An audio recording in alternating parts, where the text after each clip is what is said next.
right, and welcome to the rare section of the Tarkir set review. We're back. Ryan, introduce yourself again to the class. We're so back. Um, I'm Ryan. I'm still Nicole's Sanctum teammate, limited junkie. Still excited for this set review. Great. So we're gonna just hop right back in because we think this one's gonna be a little longer. All right, this is Voice of Victory. It is one white and one for a 1/3 with Mobilize 2. And it says your opponent can't cast spells during your turn. Seems strong. Like one in a white, 1/3 mobilize two is essentially what this card is doing. Opponent not being able to cast spells during your turn is nice, but they'll usually be able to play around it. It's not going to be a huge detriment to them. But I'm interested in that first package. It's sort of just like a kind of a strong common power level, probably. I'm leaning toward like a 5 for this. I just value mobilize a lot. Yeah, I value Mobilize a lot. I actually almost think that it might be a little higher than a 5 as a result. We haven't really seen Mobilize 2 printed on a lot of cards, and compared to like a lot of the Mobilize effects we have seen, it seems super strong. Yeah, I'm probably closer to a 4, but that might be me overvaluing Mobilize a little. No, I don't think so. That's pretty reasonable. Like, this is kind of a 2 mana 3/3 if you squint, especially for Yeah, like just looking at the damage output. I mean, there will be times when it can't attack, not having menace or some other evasion means that it's going to be just sitting on your side of the board sometimes, but I agree. I value Mobilize 2 a lot. I'm good to go with like 4.5 or something combined. I like that. Cool. All right. Next card we have is Anafenza Unyielding Lineage. This is 2 and a white for a 2/2 with Flash and First Strike. And whenever another non-token creature you control dies, Anafenza endures 2. So you can put 2 counters on it or create a 2/2 spirit token. That's strong. This Um, is pretty rad. I mean, yeah, Flash First Strike 2/2 is already pretty good. right. And like on Let a alone you can like rare, blocks, like you can flash it in, make blocks, and then if something dies, you also get to endure too.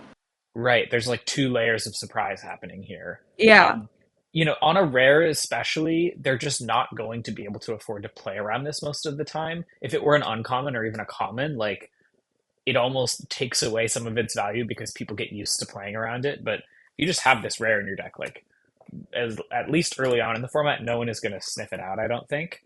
So it's very easy to get a super profitable combat in the mid game out of this, and it's not a bad 3 drop on its own. Like they just have to answer it, or it's going to start growing unreasonably. So very very strong card. This is definitely the kind of card that falls, I think, into like the better than almost every or pretty much every common category, maybe even most uncommons.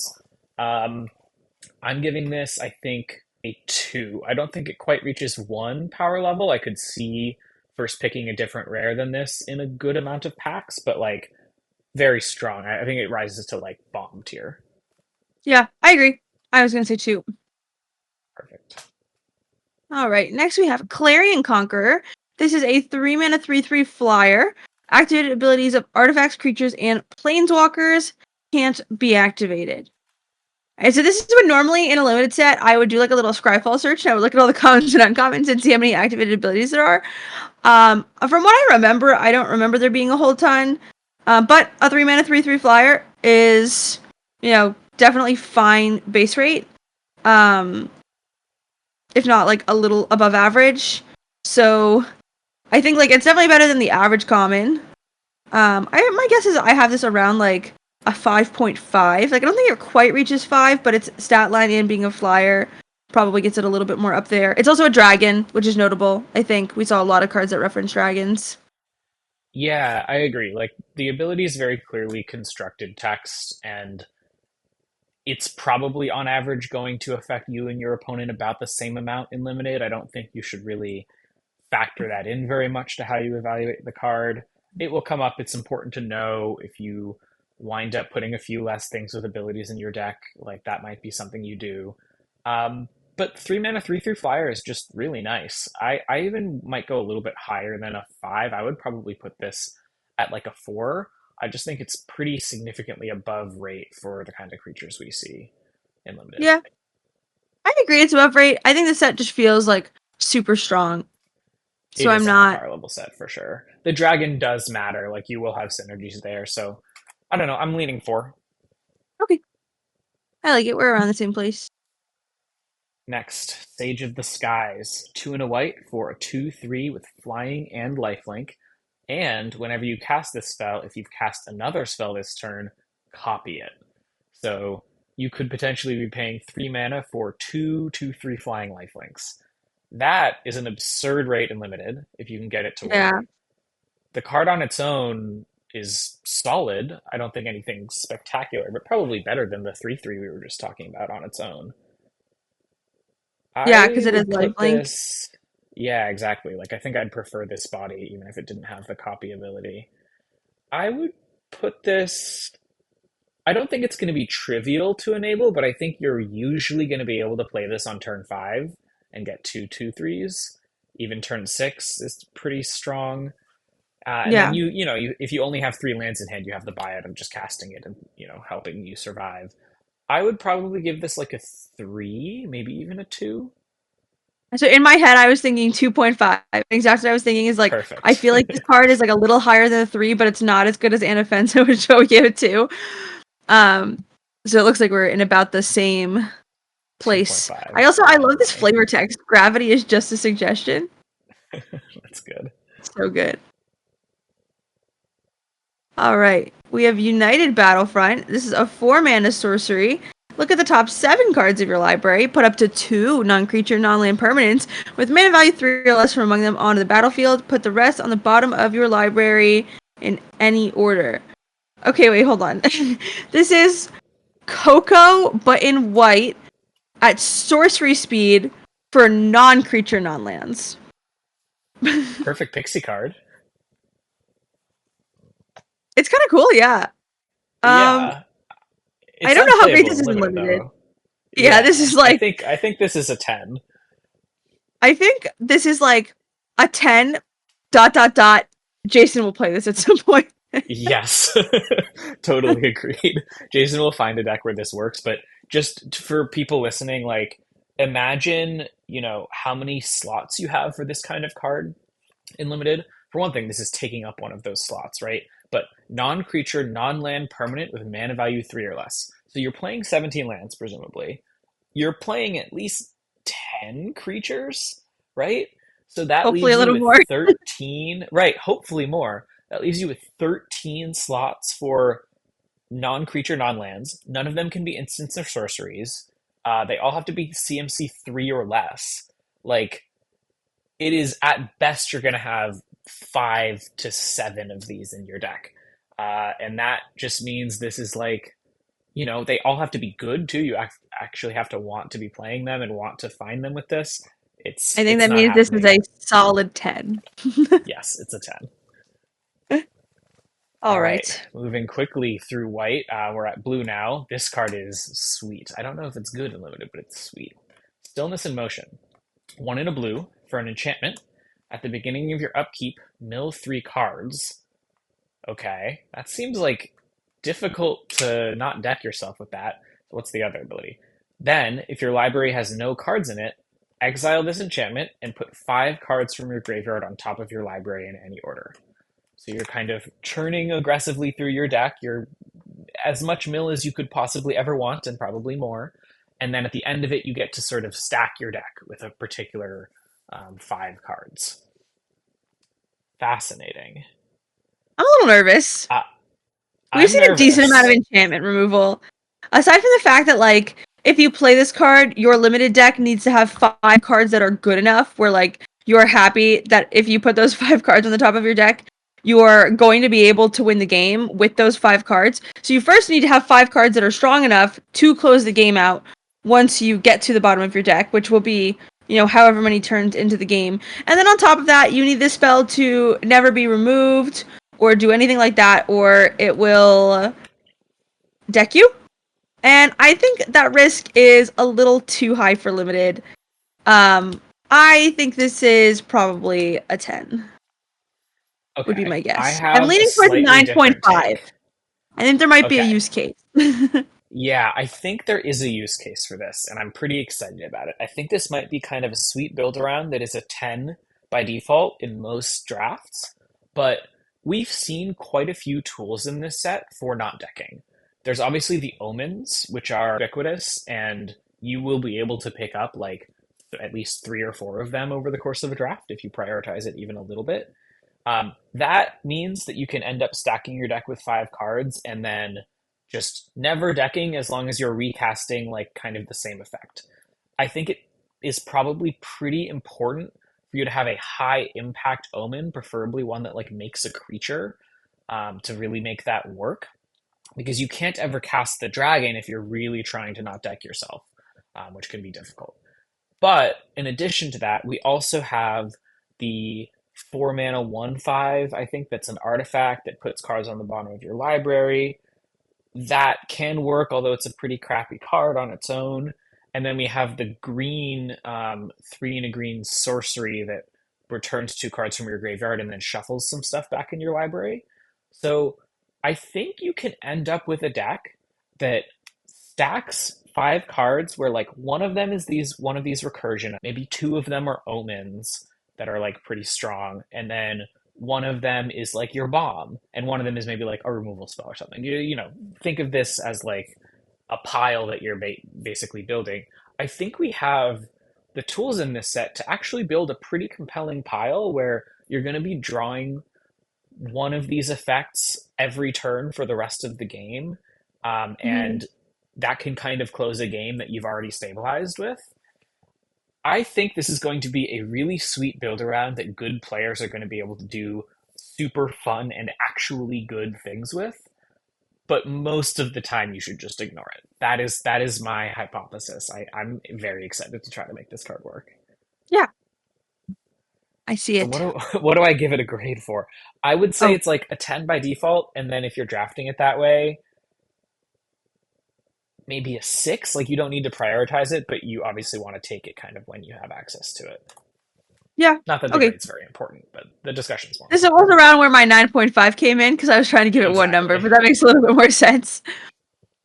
All right, we have Dragonologist. This is a 3 mana 1/3. When this creature enters, look at the top six cards of your library. You may reveal an instant, sorcery, or dragon from among them, put it into your hand, put the rest on the bottom of your library in any order, and then untapped dragons you control have hexproof. Interesting. Sort of Augur, Bolas, Seagate Oracle style effect a little bit. I think instant sorcery or dragon, you're gonna have enough of those, or you're gonna be able to build a deck with enough of those. This is drawing you a card most of the time. The top six Mhm. cards, that's a lot. That's far to dig in your library. But how good is that? Like 3 mana 1/3, draw a card, let's say 90, 80% of the time. I'm just kind of guessing here. And then untap dragons you control have hexproof. Are we playing this in dragon deck? Like, are Um, we playing this in just like a spells deck that has a couple dragons? Do you think? I think we're probably playing it in a spells deck. I just don't think we're prioritizing it. Like its stat line is not high enough to like be relevant. Like I'm probably taking this around where I'm taking like a lot of the uncommons would be my guess. There's that common that's like the 2/1 that organ hoarders. This seems kind of similar to that to me, just slightly different. And I probably would value them about the same if I were in a deck that this worked in, which is not every deck. Yeah. But yeah, I think it's pretty similar. That common's like good, but it's nothing special, and this is even more like situational. So I'd probably go with like a 6 for this. 6 was where I I was think it's at. a little better than most commons. Yeah. I agree. Next, Winter Night Stories. 2 and a blue for a sorcery. You draw three cards, then discard two cards unless you discard a creature card. So that's kind of a divination with selection, but you got to discard a creature, which is a little bit rough. You can always choose to discard some non-creatures, but and then it has Harmonize for 4 and a blue, so for 5. This card seems decent, but not particularly pushed, at least in limited power level sense for me. Like I'm Yeah. playing in almost every deck, I think. It's a decent card advantage spell. You're getting card advantage if you harmonize with it. Um, but yeah, it's not blowing me away. I don't think I'm prioritizing this as high as like some of the more powerful uncommons in a draft. I'm leaning towards something like a 5 here. Yeah, I'm leaning towards a 5. I think cards like this are where if I get this like pick 3, pick 4 or something like that, I'm starting to think, maybe blue is open or something like that, and that's kind of where I end up drafting this card I think more often. Um but, I think we've talked about blue being a support color. I think this is a solid support card. I think I like a 5. Yeah, Definitely don't need agreed. to take it like super highly. Yep. All right, now we have Naga Fleshcrafter. This is a 4 mana 0/0. Oh, but it'll die. What happens? You may have this creature enter the battlefield as a copy of any creature on the battlefield. And then it's got Renew, which is the one that exiles. This one puts a counter on target non-legendary creature you control, and each other creature you control becomes a copy of that creature until end of turn. This is a cool card. And you can only do it as a sorcery for what it's worth. So it's really only for like enabling an attack, not a block. Yeah. Yeah, I guess that's all renew cards. But this notably is a clone that can copy anything, which they don't normally print as much these days. Normally they're printing clones that copy only your stuff. That is a very fundamental difference in limited because stealing, quote unquote, or cloning your opponent's bomb is a really powerful mode to have on a card like this. So I think baseline like 3 and a blue normal clone is pretty good even still in 2025 in limited. I'm somewhat happy just running that as a card on its own. Yeah. And then the renewability is nice. I don't think it's gonna like lead to blowouts most of the time, but it can, and even when it doesn't, it's still gonna get you like a little bit of value a lot of the time. Yeah. Which is just like a little bit of an addition on a card that like we would already be pretty happy to play. Right. I still don't think it's like a bomb on its own. 4 mana is a lot to pay for a clone these days. I'm happy with it, but I think it's only on the level of like the strong commons and uncommons. So I'm gonna say I'm picking this at around like a 4, I think. Yep. That's exactly where I had it. I love when that happens. Nice. Oh, this is a sweet one. Ambling Turtle. Stormshell Total. 3 blue for a 5/9 with Ward 2. Whenever this creature attacks, put 3 stun counters on it and draw 3 cards. And then whenever you cast a turtle spell, untap it. So I don't think there are many turtles in this set, so that last line of text is probably able to be ignored most of the time. You might get surprised when it happens on Arena. But yeah, so 5 mana, 5/9 Ward 2. That's a heck of a blocker. And then at any point when you feel stable enough to attack with it and kind of put it away for 3 turns, which is a long time. Like you're giving up blocking with Yeah. this for basically 4 turns. So you're kind of just killing your own creature. And usually you're not going to want to do that for drawing 3 cards unless you're very stable. But this does help stabilize you, right? It gets you to the point where you might be able to do that. And then drawing 3 cards is obviously incredible, especially for 0 mana on a turn where you've got at least 5, probably more mana than that. Um, I like this card a lot. I don't think it's gonna like win you the game on its own a lot of the time, but it's really good. And I guess I should mention, like, you are still getting in a hit for 5 damage, which is nice. Mm-hmm. So I A like hit for this. 5 damage that like you're either gonna chump or like, you're probably not blocking it because this thing is a big butt. Right.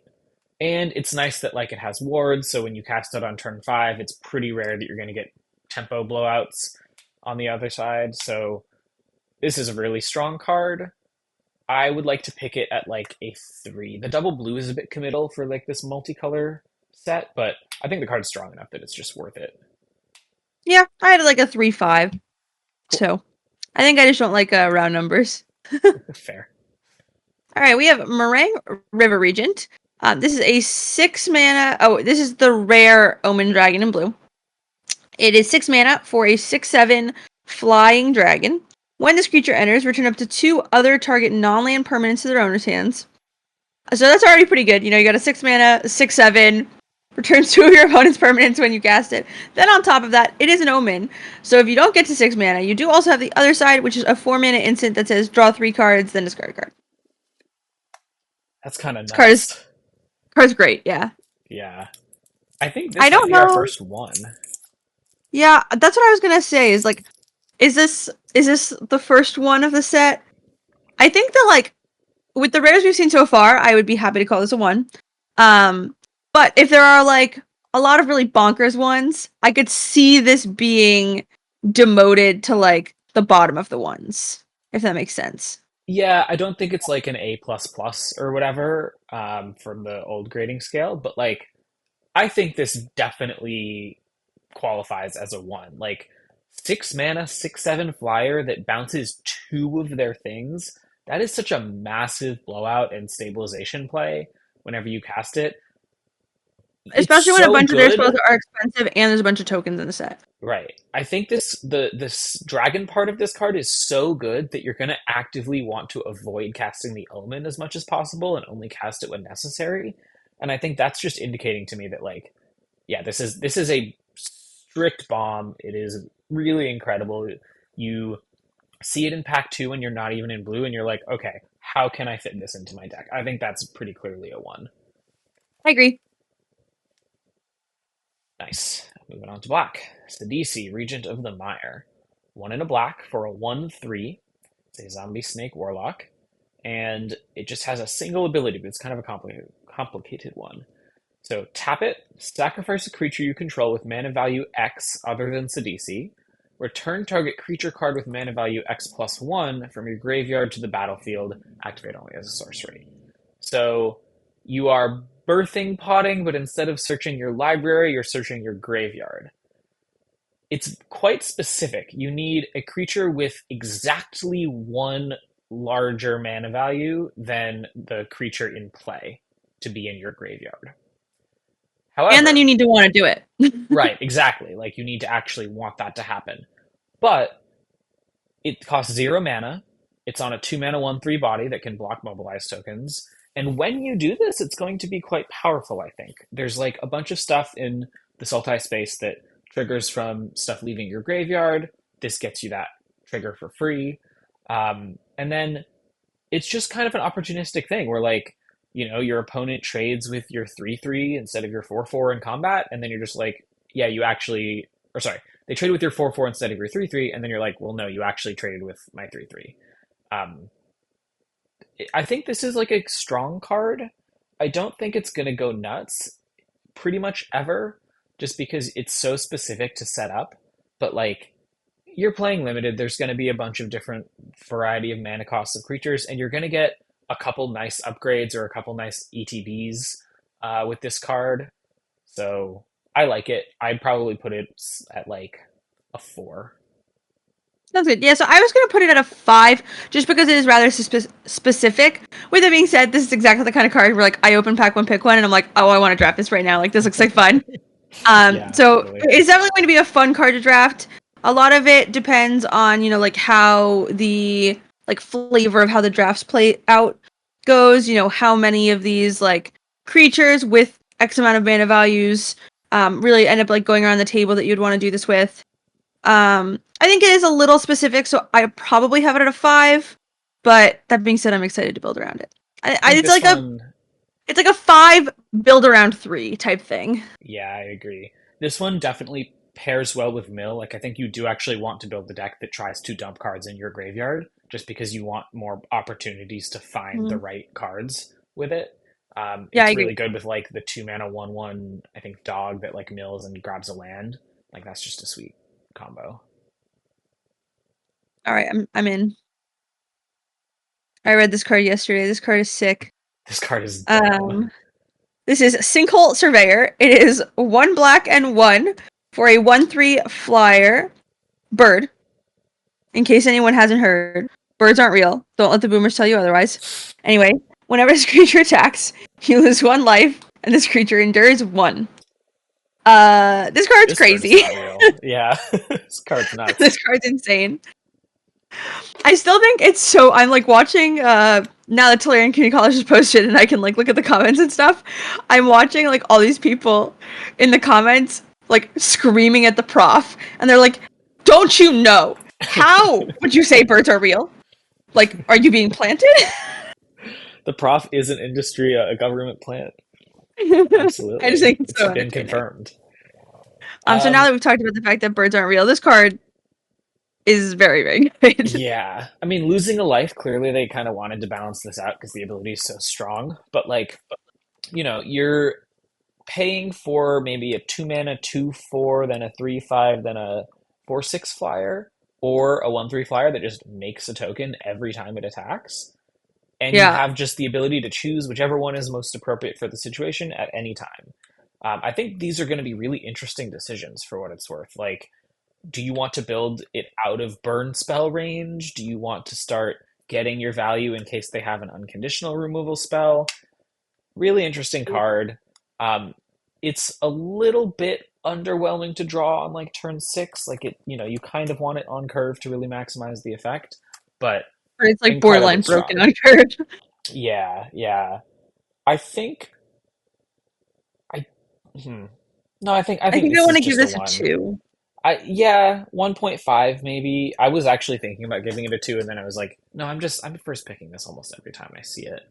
Um, Yeah, I'm I definitely guess taking the in blue my dragon head, over it, but in my head, ones and twos are cards that most of the time I'm going to be first picking. yes, I Um, agree. and like the distinction between one and two. So like in the testing house, for example, we kind of like make columns, right? And the columns, the specific grades aren't relevant, but there's like there's the top common, and then there's the top uncommon, and then there's kind of two columns of rares where we kind of use that to delineate. Most of these cards are pack one pick ones. They're all better than every uncommon, but like if you got a pack with two rares, which happens more than ever nowadays that we're playing with play boosters, it kind of delineates that, these are the rares we would distinctly take over other rares. And I think that there will be distinctly better cards, like the Blue Dragon, for example, that I would take over this. That being said, I do think most of the time I'm pack one pick winning it, which is where the two in my head comes from. 1.75, I think, is the grade we're settling on. All right, I like it. For what it's worth, not that we have to settle on the same grade, but it is nice to kind of come to a mutual understanding of like where we're evaluating something. Yes, I agree. Okay. Carsey Revenant. One black black for, get ready, a 3/3 flying death touch lifelink. Vampire Vampire Nighthawk, Nighthawk who? right, just got a strict upgrade. Oh wait, but there's more. Renew, two and a black, exile this from your graveyard, put a flying counter, a death touch counter, and a lifelink counter on target creature. So it's just two Vampire Nighthawks in one I'm card. so sorry, Vampire Nighthawk. Who did this to you? This is a one. This is Yeah, like, this is yeah. a solid one. This card It's just is, a bonkers creature that they must kill, and then when they kill it, you get to make a different bonkers creature that they must kill. yep, broken. One. Broken. One. Easy. All right, we have Avenger of the Fallen. Maybe avenging Vampire Nighthawk. Two and a black for a 2/4 Death Touch creature. Mobilize X, where X is the number of creature cards in your graveyard. This is interesting. I think that like most of the mobilize things we've seen from like this point are all kind of like aggressive cards where like you want to be playing them early and you want to be attacking with them as much as possible early to make tokens and kind of push as much damage. Where this one is not really that. It is a 2/4 with Death Touch, which is a pretty solid body on the creature. And then, it is going to have an easier time attacking because it has Death Touch, and so it's relatively difficult to block.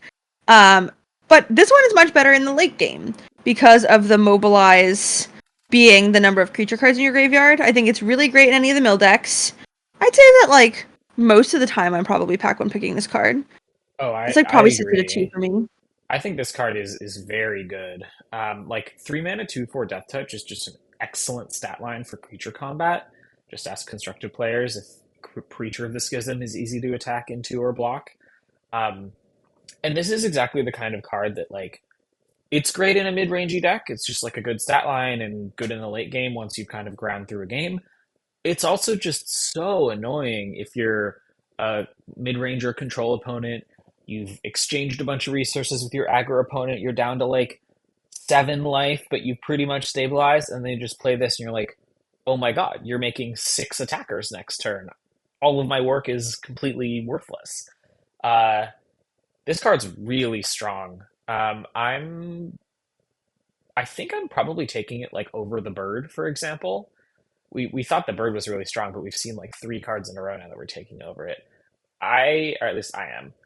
I think this is like again kind of a 1.5. Yeah, Especially okay, being I single agree. pipped, I can splash it anywhere. Like I'm probably trying to splash this regardless of what colors I'm in. I agree.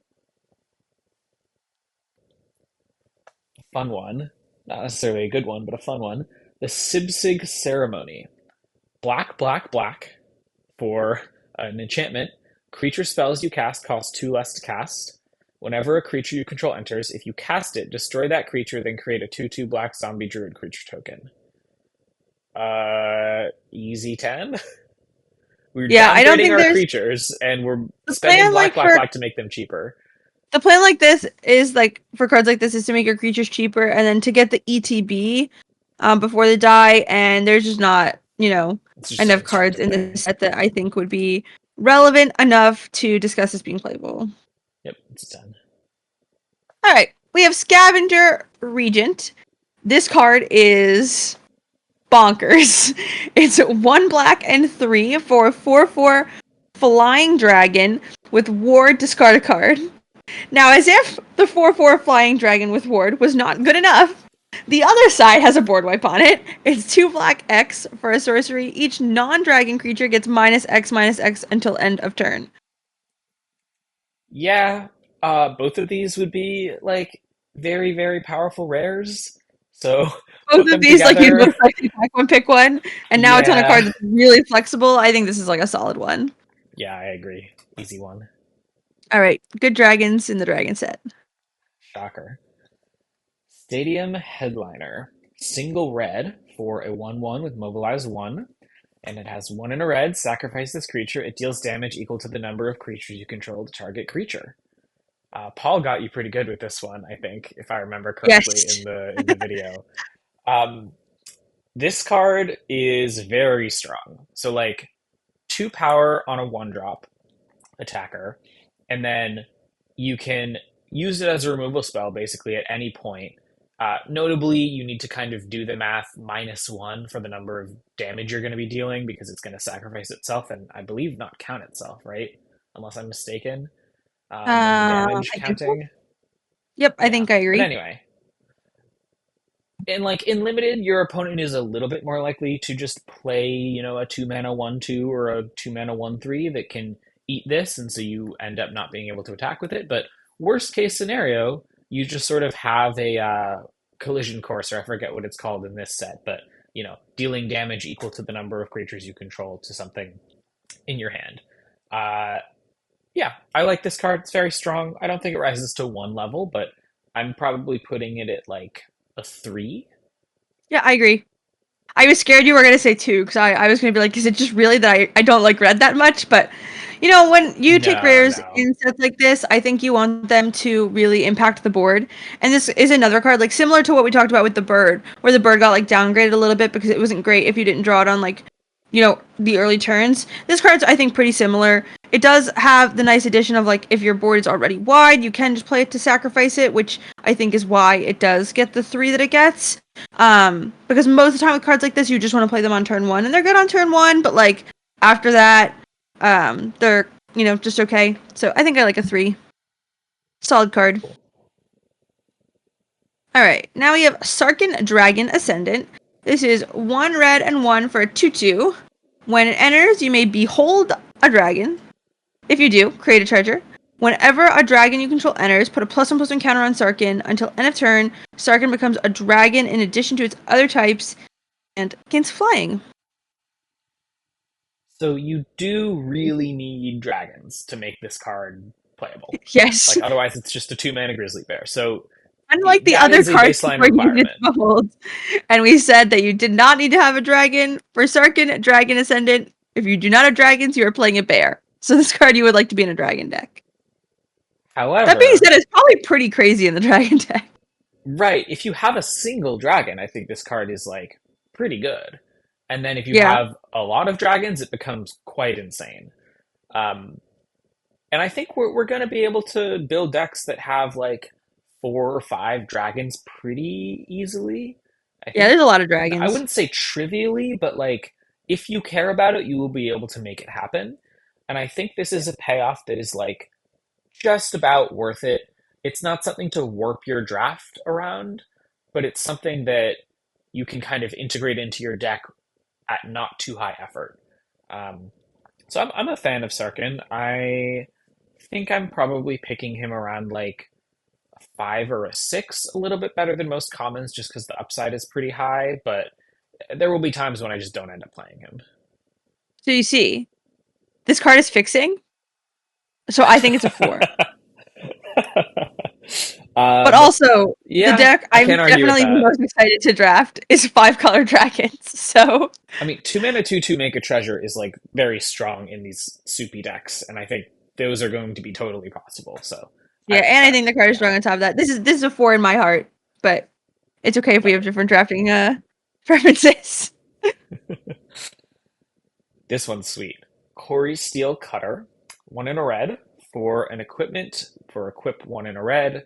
It gives the equipped creature +1/+1, trample, and haste. And then it also has Flurry. Whenever you cast your second spell every turn, create a 1/1 might monk creature token with attach this equipment to it. So, in some senses, you're creating a 2/2 trample haste every time you flurry. This is a flurry payoff, if I've ever seen one. Like creating real creatures whenever you cast 2 spells, that's very strong. And then the equipment on its own, I think, is just, again, like decent. It's nothing spectacular, but I would probably play this if it didn't have the flurry ability in some decks at least. Yeah, especially because 1/1 trample haste. Like I think haste is particularly good with like mobilized creatures and things like that. I think I like this card. Yeah, I like it. I think it's just a question of like how much we like it. I would give this between a 3 and a 4. I'm gonna say a 3.5. Yeah, I think I was gonna give it a 3. It doesn't quite get to a 2. It just requires, like a good amount of things in deck building to, I think, work. You need to want to trigger the flurry, and then it is in red, and it is an aggressive card. Like it makes tokens, and it gives trample and haste. So most of the time you're not gonna want to play this on turn 2 because you're gonna want to be playing like more aggressive things. And so yeah, I think I agree with 3.5. Yeah, I think this is probably best as like a turn 4 play with another 2 drop or something. Yeah, exactly. And we have Tersa Light Shatter. This is a 3 mana 3/3 hasting orc.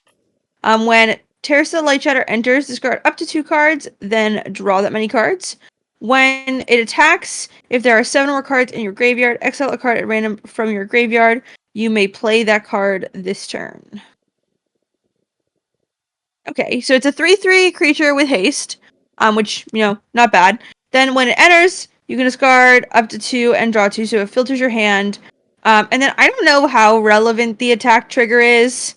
Um, I can see it like impacting games that go kind of long, but a 3/3 hasting creature I think is better off in an aggressive deck. But I think it's kind of just like a plus side to an effect that's already pretty good.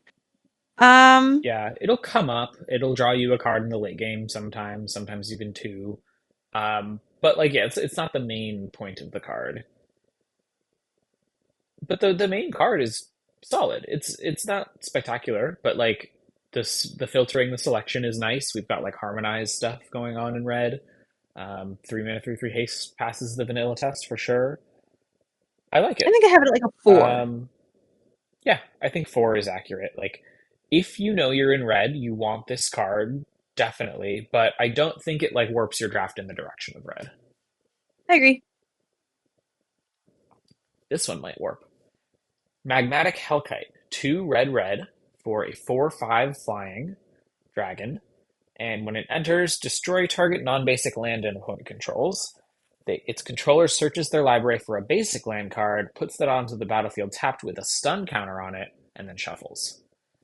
The So stun counter is in gonna pop off. it's pretty sweet.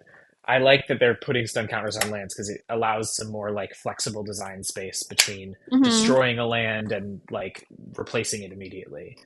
Um, in most sets, that ability would not be super relevant just because non-basics, most limited decks don't play very many. But I think in this set, almost every deck is going to have like minimum two non-basics, and I would say most are going to have up to like six, some even eight, nine, 10, 12. Like you can really find the full range, and there's going to be these greedy decks. I think this you're going to be able to use this ability in probably 70% of your games, maybe even more. Mm-hmm. And that's strong. Like taking them off of a mana for a turn in limited, especially on a 4 mana 4/5 flying body, that's just really incredible. That's going to set your opponent back a ton. Yeah, I think this is a solid one. I I agree. Yeah, this All card's right, just kind of a beating. we're learning that we should take dragons. On to Herd Heirloom. This is a 2 mana artifact. We are in green now, so it's 1 green and 1. Um, Artifact, add 1 mana of any color, spend that mana only to cast a creature spell, so it's a mana rock but only for creatures. And then it also has until end of turn, target creature you control with power 4 or greater gains trample. And whenever this creature deals combat damage to a player, draw a card. Ooh, Yeah, I love saved it. it at the end with that draw a card text. Oh, Um, wait, pulling this on my heartstrings. the 2 mana artifact that taps for any mana for creatures is like a pretty valuable effect that you would want a lot of the time in this format, but you need a little bit to push it over the top because I think on its own that card only makes mana maybe 2/3 of the time and is just not quite worth a card. But this also just has sometimes you get a card, sometimes you get two cards, sometimes you get three cards out of this pretty like opportunistically. And And you can that, push like, if you get damage because one it gives card, the you're creature happy. trample. Right, Yeah. exactly. It makes their blocks really awkward. You do need like enough four or more power creatures, which are not trivial to find. In green, you'll probably have enough in your deck. And if you have a ton of them, this becomes kind of broken. So I like it a lot. I would give it, I think, a three. I think it gets a 3 technically, but it's a 2 in my heart. A Nicole's heart, too. Serac, Elusive Hunter, two and a green for a 4/3 that can't be countered, and it has trample. And then whenever a creature you control or a creature spell you control becomes the target of a spell or ability an opponent controls, draw a card. So vanilla test, 3 mana 4/3 trample, strong enough, like pretty good. And then you're just gonna like draw a card if they kill this, and if they don't kill this first, you're just drawing multiple cards. They can't really target your things without giving you cards. That's very good. I think this is it's either a one or a two. I'm not sure exactly where because it doesn't win a game on its own through combat, but it's very hard for this to not two for one them in some way. I think if you're Yeah, I careful think with it. it's a 2. I wouldn't even. I guess in my head, I'm not even leaning towards a 1. I think there's in limited. It feels like there's so many ways you can kind of play around things becoming the targets of spells. You kind of want to attack with this creature because of the stat line, it being a 4/3. But like a lot of the time, you're not going to want it to die. Um, and it also doesn't like block particularly well because of the stat line. And so I think I'm actually probably closer to like a 2.5. Like I think it's good. I think you're taking it a lot of the time, but I could see taking a lot of cards over this. Yeah, no. The more that I think about it, I think you're right. Like you're just going to need to get in combat with this thing. You're going to need to trade off before it gets you a card a good amount of the time. So I agree. I think 2.5 is pretty reasonable. I might say two, but it's close. This one, on the other hand, All right, we have Warden of the Grove. Anytime there's a Hydra and I see this many X's before I read it, I assume it's broken. It's 2 and a green for a 2/2 creature. At the beginning of the end step, put a +1/+1 counter, of your end step.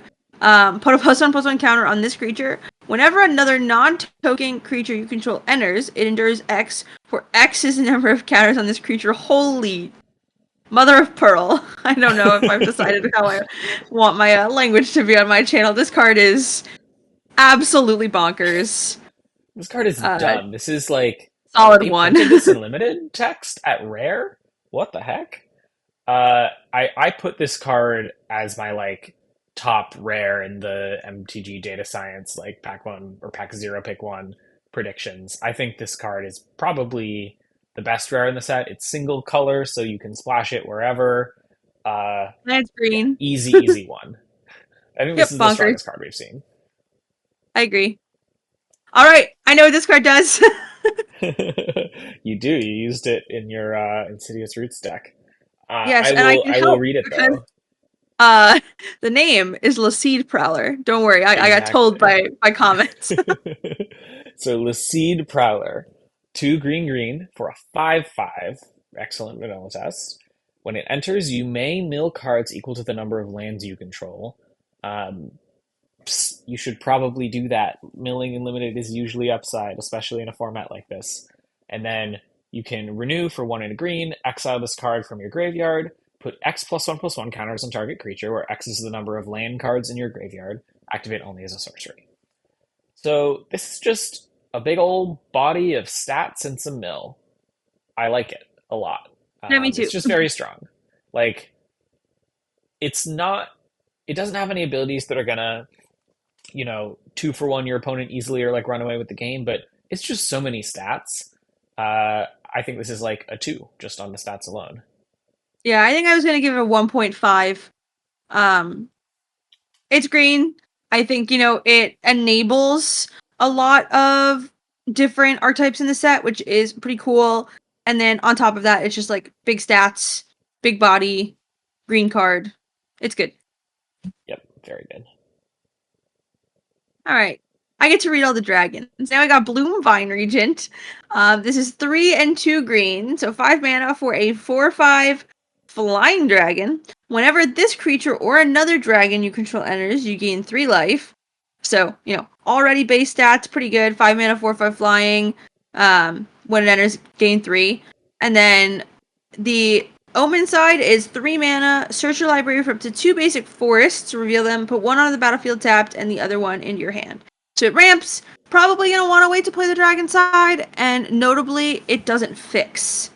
But still, big beefy dragon. I do think I have it under the other dragons, though. Yeah, I agree. Like, this is mostly just the dragon half, I would say. The omen half is Yeah. like a good amount worse, and you really want to save it for the 5 mana 4/5 flying that gains 3 and maybe 6, maybe 9. But that card's really strong. That's still like a bomb level effect in limited. So yeah, I think I'm giving this like a 1.5 somewhere in there. I'm almost Yeah, I'm always giving first it a looking at. 1.5 just to acknowledge it's below the other dragons, but it's still good. Yep, yep, I agree. This is a fun one, also one that you used in the video. Nature's Yeah. Rhythm. X green for a sorcery. Search your library for a creature card with mana value X or less, put it onto the battlefield, then shuffle. And it has Harmonize for X green. So quad green, 4 of them. Um, I think this is a card that very much depends on the composition of your deck. If you have a bomb that costs like 5 or less, I think this is a pretty strong card to put in your deck just because it has a decent amount of flexibility and can find your bomb whenever you haven't found it yet. And then sometimes you'll do the Harmonize for extra value in the late game if you happen to find 4 green sources in your green deck, which can happen but isn't easy. But I think in most decks, if you don't have a specific card in mind that you're trying to grab with this, I probably wouldn't play it because tacking 2 mana on to whatever creature you want to play from your library, that's usually not going to be efficient enough to make this worth it, I think, even for the optionality. Yeah, I agree. I think I'm probably taking this at like an 8 or a 9. Like most of the time I probably don't want it, but there are definitely cases where I'm going to be taking it. I agree. Yeah, I think 8 or 9 is appropriate. And then if you have a cheap bomb, it probably becomes like a 6. Yes, I agree. All right, now we are on to Wind Crag Siege. This is a 3-mana enchantment, 1 red and white, so we're on a multicolor. As this enters, choose Mardu or Jeskai.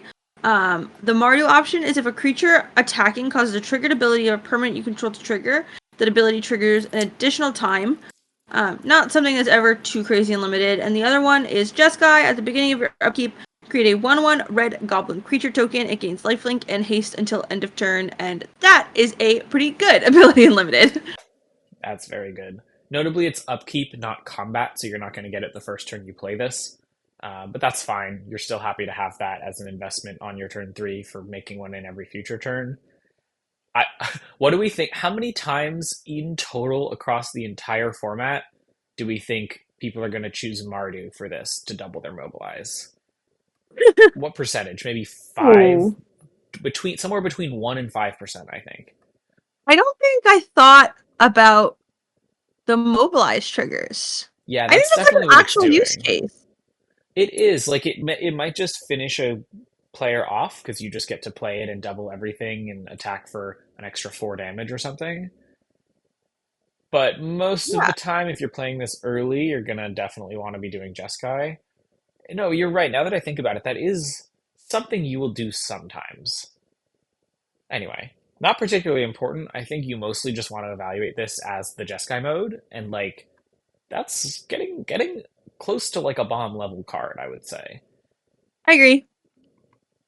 I think I'm giving this a 2. I agree. Cool. I think maybe I'm giving it like a 2.5 and the knock is on colors. Yeah. Um, It's but obviously it's pretty definitely good. flexible because it's just 2 enemy color pairs, so you can choose which clan direction you're going to or just put it in any kind of soup deck.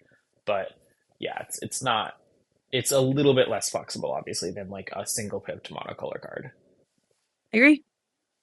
All right, now we have. Frostcliff Siege. Oh, sorry. No, you're good. That was perfect. Okay, Frostcliff Siege.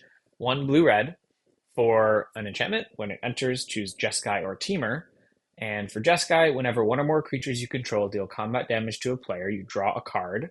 And for Teamer, creatures you control get +1/+0 and have trample and haste. You kind of want both of these effects together, but you're usually not going Yeah, to have 2 of these to pair. Um, I think this is one that we're definitely going to be choosing different modes a good amount of the time on. And yeah, I especially based off like what both your of the deck looks like. modes. Right, yeah. If you've got a couple dinky flyers, maybe you choose Jeskai. If you've got some big green creatures you want to get in, pretty on flavor, I guess. Like if you're Jeskai, you're probably going to choose Jeskai. If you're Teamer, you're probably going to choose Teamer.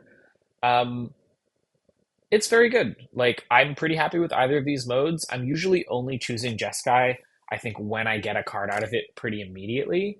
But then Teamer as a baseline is just like really strong. +1/+0 trample and haste to your entire team for 3 mana. That is roughly like an Anthem level of power and toughness boosting in limited.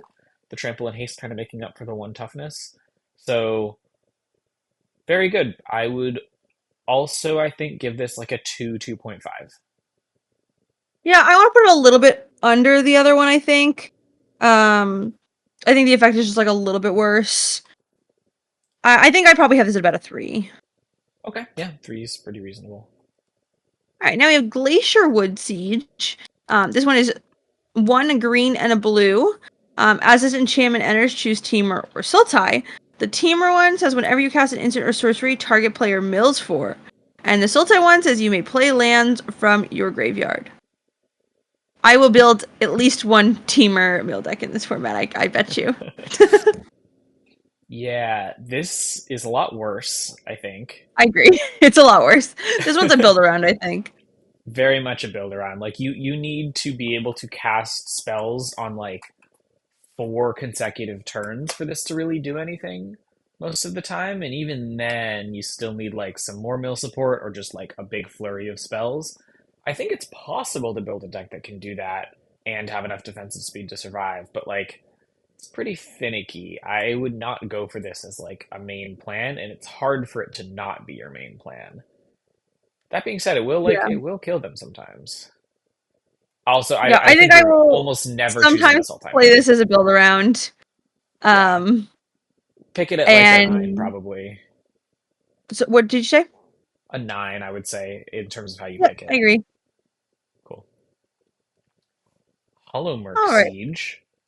This one is black-green for an enchantment. As it enters, choose Sultai or Abzan. For Sultai, whenever a counter is put on a creature you control, draw a card. This ability triggers only once each turn. And then for Abzan, whenever you attack, put a +1/+1 counter on target attacking creature. It gains menace until end of turn. I'm choosing Abzan most of the time, and that I agree. ability is nuts. Yeah, We've it's very seen good. like Innkeeper's talent in limited just kind of be bonkers, and this is pretty close to that. You need to attack, but it gives it +1/+1 in menace, so it's pretty easy to enable an attack. A counter return in limited is just an incredibly powerful effect. I agree. Yeah, it's good. One, Yeah, I think it gets a 1. Especially because, like, there are, on top of the fact that the Abzan mode is broken, like, the Sultai mode definitely has use cases. Like, you know, if you're in a deck where you possibly have, like, some renew abilities in your graveyard or something, and you draw this card and you really need to refill your hand, then, you know, it also gets the flexibility of that. I think this card is just a solid 1. yeah, I agree. Alright, now we have Baron Step Siege. This is 2 white and a black for enchantment. As this enchantment enters, you choose Abzan or Mardu. The Abzan mode is at the beginning of your end step, put a +1/+1 counter on each creature you control. And the Mardu mode is at the beginning of your end step. If a creature died under your control this turn, each opponent sacrifices a creature of their choice. That These cards are so Mardu much like taken at ability, once. yeah. The Mardu ability is sweet, but like I'm almost never using it because the Absent ability is just broken. Yeah, the Abzan ability is broken. Especially like, you know, these are colors that touch like tokens and endure. Like imagine think about I hate comparing rare like or adding a bunch of rares in a deck, but like the just as an example of a creature that endures more than once, we have that like bat that can endure and make a bunch of 1/1s, and then all of a sudden you play this thing and all your creatures start getting counters. It's very, very strong. Um I think We I want to put it at loved, like a 1.25 because I want it slightly under some of the other cards we've called a 1, but I honestly, do I really think like this it. is just a straight up one. I think this card is dumb. Like if you have two creatures, right? This is giving you Hmm. 2 power and toughness every turn. I mean, we love the Jeskai Siege, which gives a 1/1 lifelink every turn. This is like pretty realistically better than that. And then it just grows, it just scales so well. And Abzan is all about having the flexibility to just make a bunch of spirits. And like you just do that, you build a even reasonably wide board, and your opponent just cannot keep up with it. I think Hmm. this is just a straight up one. I agree. Card's great. Cool. Oh, speaking of great cards. Zergo, Thunder's Decree. Paul's deck with this was sick. Red, white, black, so Mardu, we're in the like tricolor cards, for a 2/4 with mobilize 2. And during your end step, warrior tokens you control have this token can't be sacrificed. So, pretty specific text there. All it means is you don't lose your mobilized stuff. Uh, that is very powerful. We've talked Yeah. about how good mobilize is just on its own as a mechanic in this set. Imagine if you just take away the downside that makes the mechanic even like printable. Uh, that's insane. And his This card's is broken. yeah, it's pretty broken. Making 2 attackers every turn. It's basically a 3 mana 4/4 on attacks, and then it just keeps pumping stuff out. Uh, it is tricolor, so like first picking this means you're going to need to be able to produce Mardu colors, hopefully on turn 3 in most games, which is like a pretty difficult requirement to enable. But I would definitely say it's like worth it on power level to do that in a draft to prioritize I doing agree. that. So I think I'm giving this a 2, but it's only because of that kind of restrictiveness. I agree. Yeah, I think also it is a while it is a very, very strong effect, it does require your deck to have mobilize in it.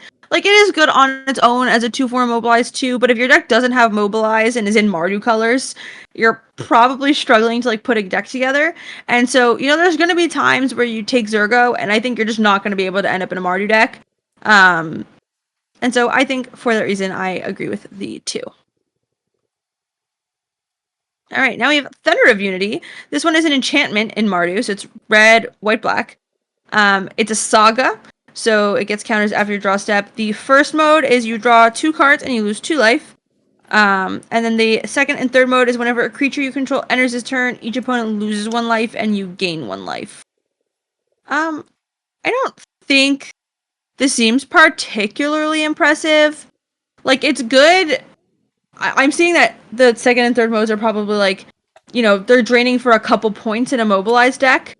And that definitely does seem strong, and it does also have like a read the bones on it, but it is 3 different mana colors. I think this is like a build around card that I like, but I'm probably not taking particularly highly. I think I'm probably at like a 4. Cards like this are Yeah, difficult to evaluate. they are. I think this card might play a lot stronger than it kind of reads.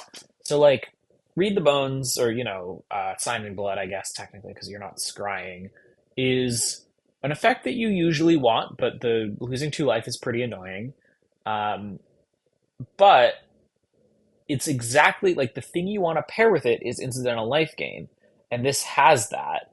And I do think this like creature entering, draining your opponent effect is typically pretty underrated in limited, where tacking that onto something can make it really strong. And you're getting this over the course of 2 turns for all of your creatures. Obviously, there's a mobilize synergy going on, which is like pretty important. That's mainly what you're trying to do with this. If you're in the Mardu colors, you're going to be able to do that to some extent. But I think just that, even if you didn't have a lot of mobilized stuff going on, would be pretty powerful.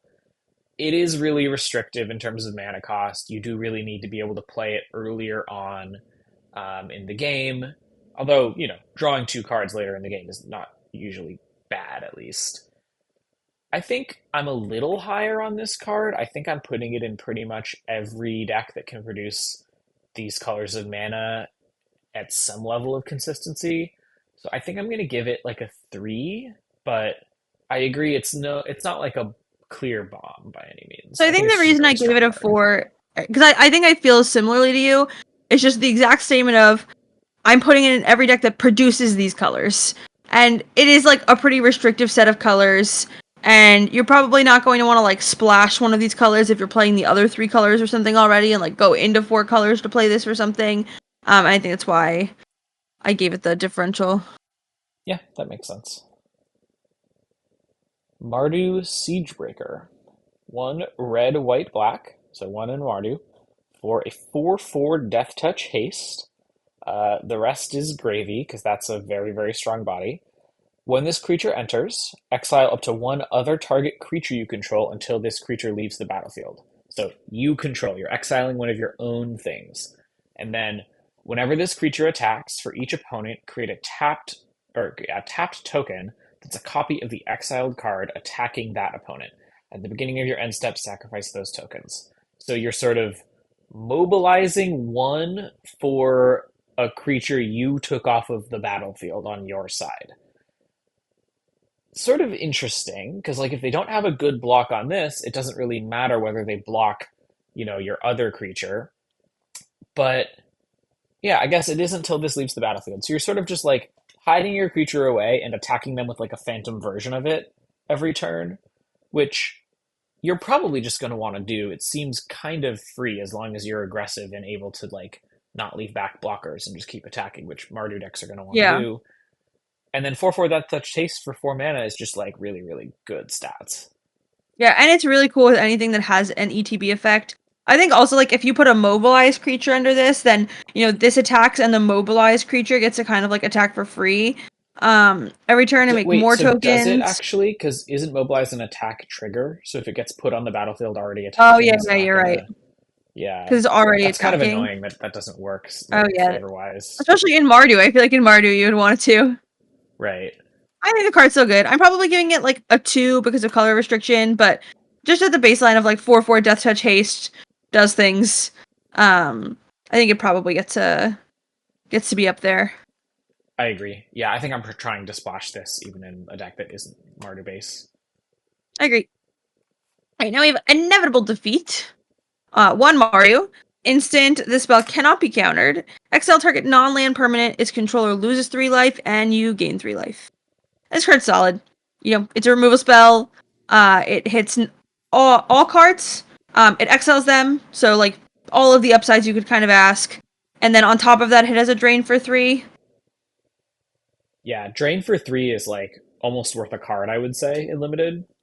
Yeah. And this is just like pretty close in terms of value to kill a thing, draw a card. Like that's very good for 4 mana. Um, yeah, I think this card's pretty bonkers. I'm trying to splash it whenever I can. I'm giving it a 2. I also giving it a 2. Just intensive mana constraints. Yep. Narset, Jeskai Waymaster. So this is Jeskai. That's it. 3 Jeskai mana, blue, red, white. And at the beginning of your end step, you may discard your hand. If you do, draw cards equal to the number of spells you've cast this turn. So these kind of discard your hand abilities are typically meant for emptying your hand and then refueling it. And this is a pretty sweet way to do that. I forget if I read the power and toughness. It's a 3/4. So 3 mana, 3/4, very solid power and toughness wise. Like you'd play that card if it were easy to cast. And then this ability is just sometimes going to draw you like 1 to 2 cards once you've dumped your hand out. That's really good. I like it a lot. I probably am not playing this outside of a deck that is like base Jeskai or able to produce Jeskai early on very Yeah, consistently. like the flurry double spell deck type thing. Right, which I do think limits its like prioritization in draft quite a bit. I would probably say it's like a 4 in terms of where you pick it, but if you're in Jeskai, it becomes like a 2. I agree. All right, we have Flamehold Grappler. This one's also Jeskai, blue, red, white, for a 3/3 with first strike. When this creature enters, copy the next spell you cast this turn when you cast it. You may choose new targets for the copy. Oh, I'm excited about this card. Kind of sweet. So I played a lot of Slick Imitator in the last set, which not everybody was incredibly high on, but was like one of the ones where if you got to max speed, you could sack it to copy a spell. And man, it didn't really matter what you were copying; it was really strong. Like copying any like decent 2 or 3 mana spell, um, with this card, I think is very good. Um, it is in Jeskai.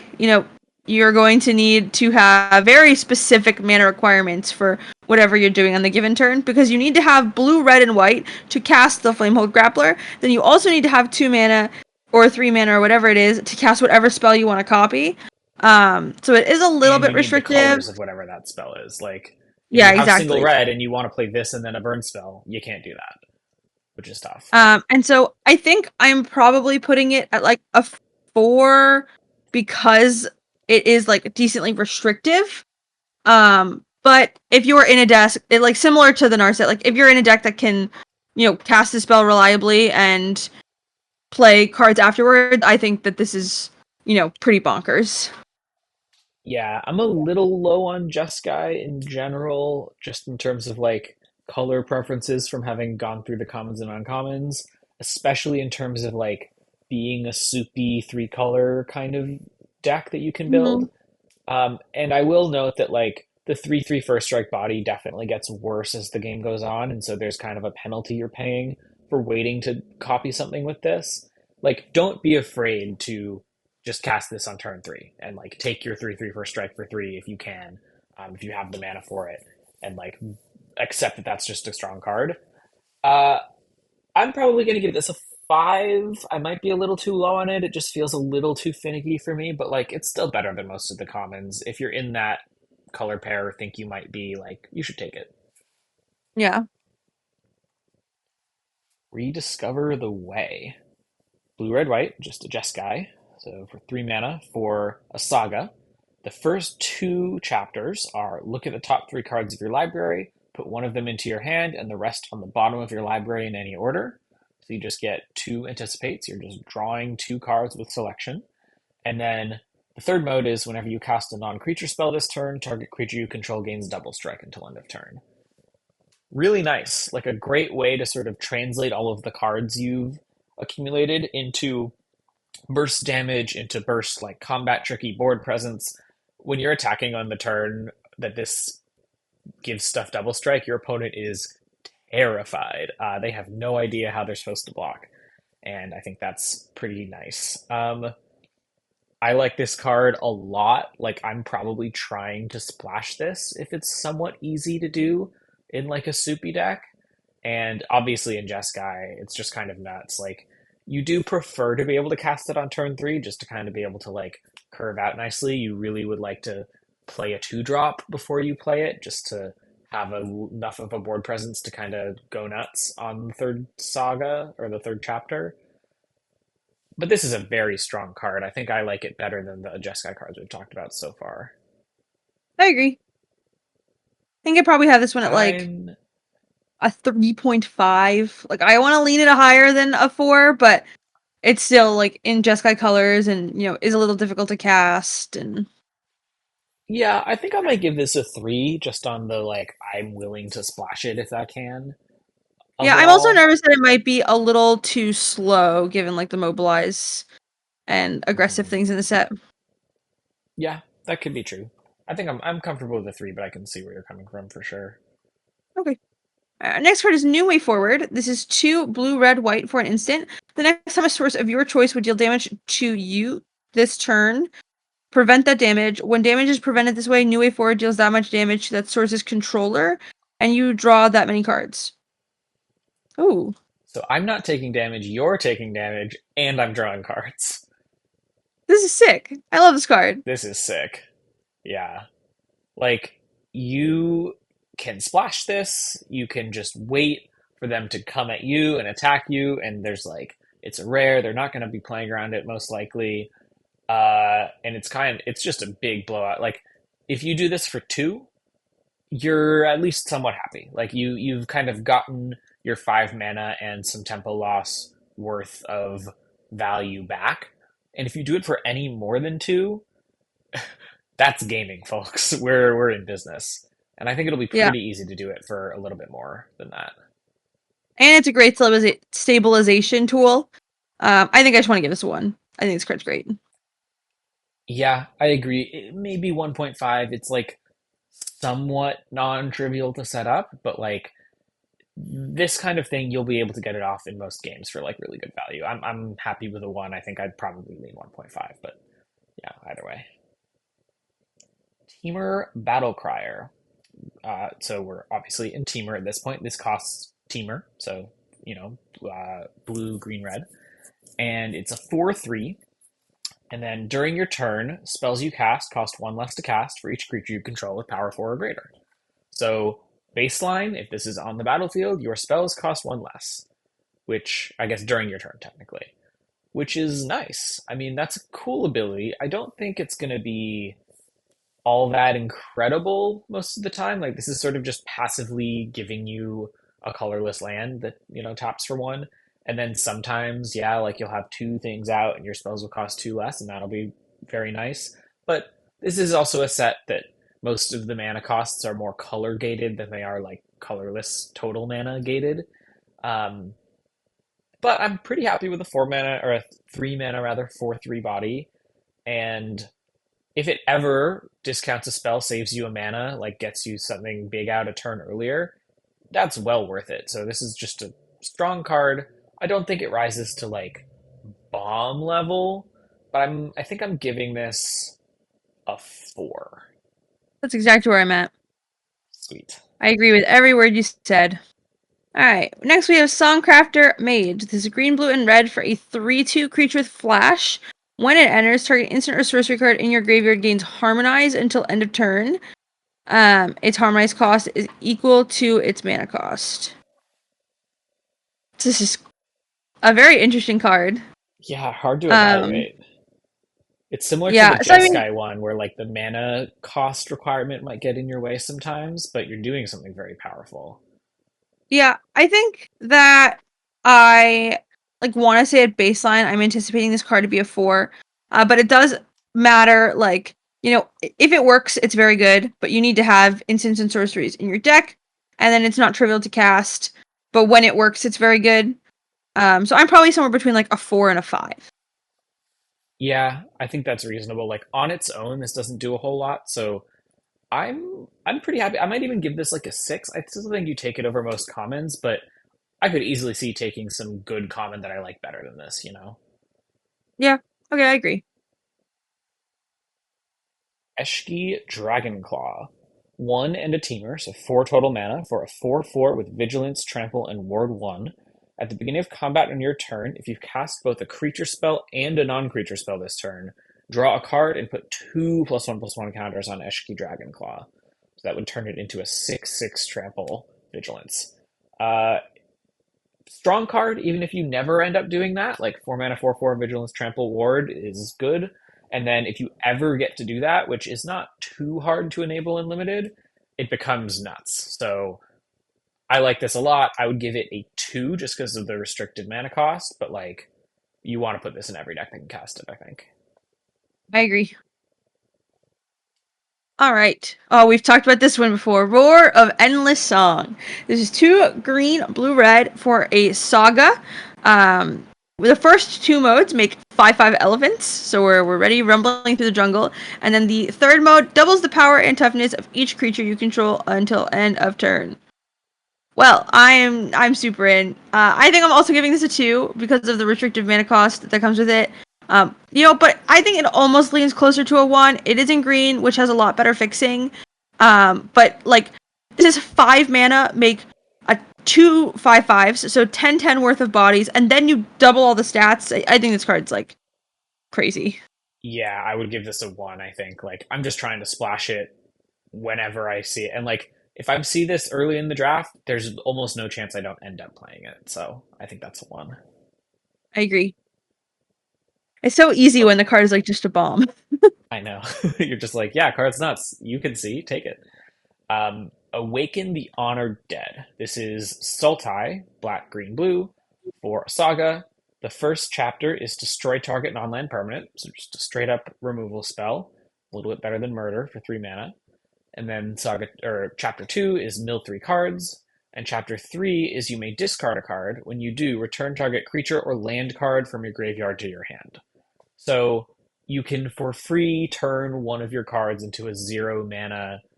It's not reanimate. I forget what the actual card is called, but raise dead. I think return a creature from your graveyard to your hand. That'll be valuable sometimes, especially after you've milled some cards. But like clearly, the main value in this card is the first chapter. It's a removal spell, and then it gets you maybe a little bit of sort of incremental value with the other chapters. I like it.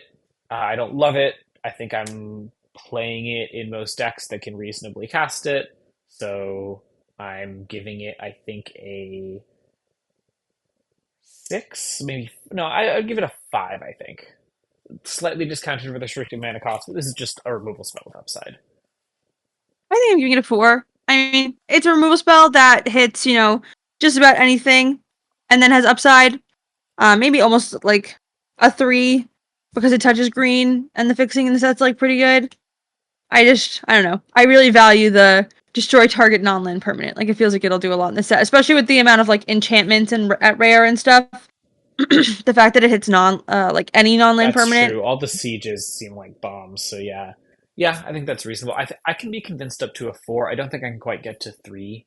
But yeah, I like it. All right. Next, we have Codis the Fangkeeper. This is 1 green, blue, black for a legendary creature zombie warrior. It is a 2/1 with indestructible, and whenever Codis deals damage to a player, exile the top X cards of the library, where X is the amount of damage dealt. You may cast any number of spells with mana value X or less from among them without paying their mana cost. This is Okay, great to give counters. I think that's the so joke I'm I doing. think like that little like gear turning you saw was both of us thinking like, oh, a 2/1 indestructible, like it can just get blocked. So what can we do to make this better? Oh, counters. So the black green counters synergy is probably where this spell needs to be to do it. You want to give it enough counters where it kills things that block it. Like that they don't just get easy blocks on it all the time. And that hopefully it can deal some amount of damage. That being said, I do think it's pretty restrictive. I don't think I'm taking this super highly. I think if I'm already playing like black green counters and have the synergies with it, I'm, really happy to have this card. But I guess a 4-mana 2/1 indestructible does just like also Right, block it's just a well. great blocker. Yeah. Yeah, And I like think. they also need to be pretty conservative with leaving stuff back because if they leave back like a 1/3 and you get to kill it, you don't have to pay the mana costs for the cards. You're just it's or I think Fallen Shinobi is the card. You're just flipping cards off the top and casting them for free. That's something they really can't afford to let you do. So they have to be pretty conservative leaving stuff back if they want to try to block this or find a way to get it Mhm. off the board, and it's hard to do that for the indestructible. I think this card's very good. I think I'd give it like a 2. I don't think it's quite a fitted into your deck at all costs card, but like it's up there. Yeah, I think I have it at a 3, but Yeah, I think the it's difference reasonable. is There will be some games where all it's doing is being an indestructible blocker for 4 mana, and that's minor. not great. Yeah. All right. Next, we have Fangkeeper's Familiar.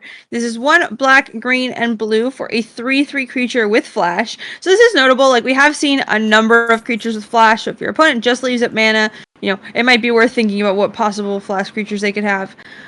This one says, when this creature enters, choose one of 3 modes. You gain 3 life and surveil 3.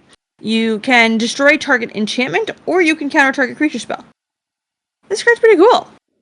Yeah, all those modes are great. Like, again, we were saying destroy target enchantment is just a really nice option to have to get rid of a siege. Gain 3 and surveil 3 is very sweet if you just need that as a buyout. And countering a creature spell, I think, is the mode you want to use most often if you can. And that's just nuts. Like, Mystic Snake that's a 3/3 is really good. So I like this. I think you're splashing it in your soupy decks for sure. I'm giving it a 3. I don't think it's like a bomb, but it's a very, very good value card. Yeah, I think I agree. 3 sounds very good to me. I like it. Nice. Lotus Light Dancers. 2 in a Sultai, so 5 mana for a 3/6 lifelink. And when it enters, search your library for a black card, a green card, and a blue card. Put those cards into your graveyard, then shuffle. So 5 mana, 3/6 lifelink, I think is a body that I'm like reasonably happy with. I'd probably play that in basically any Sultai deck.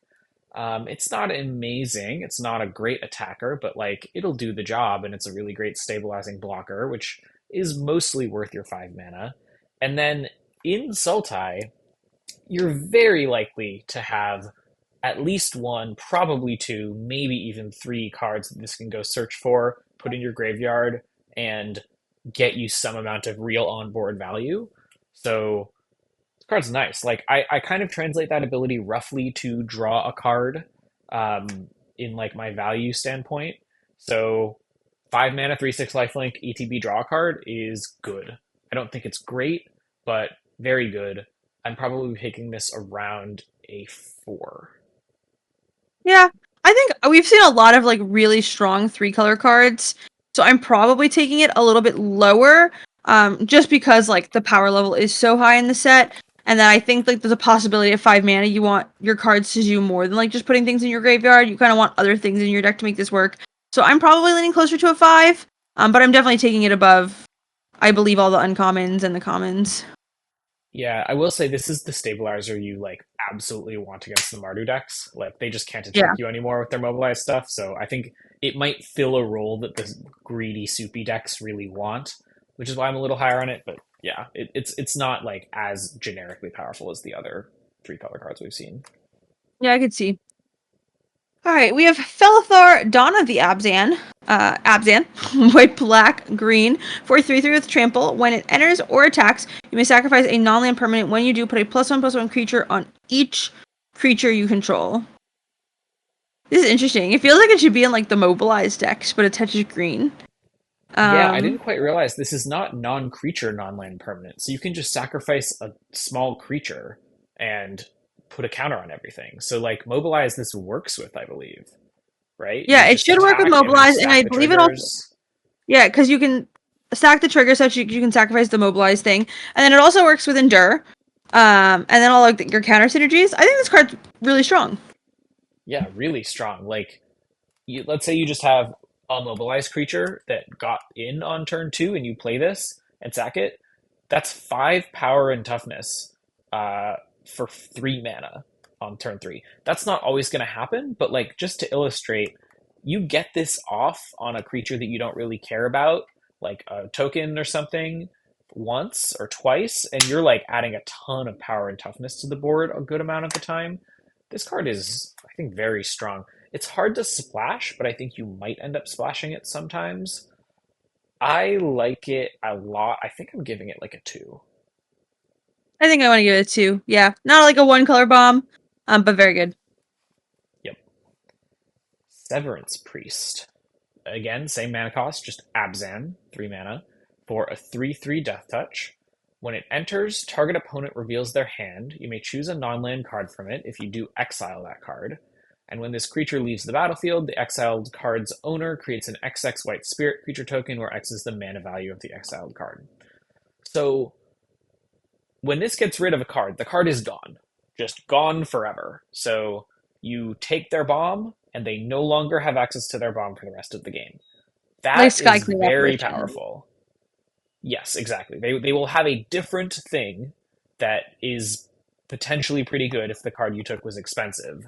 But like this can be a little bit unintuitive because people are used to fiend huntery effects or like deep cavern bat, for example. But Mm-hmm. these cards are kind of fundamentally different. Where if you want to remove a certain card from being able to be played in the game, this just does that. Um, and then Yeah. when they kill it, they'll get some amount of value.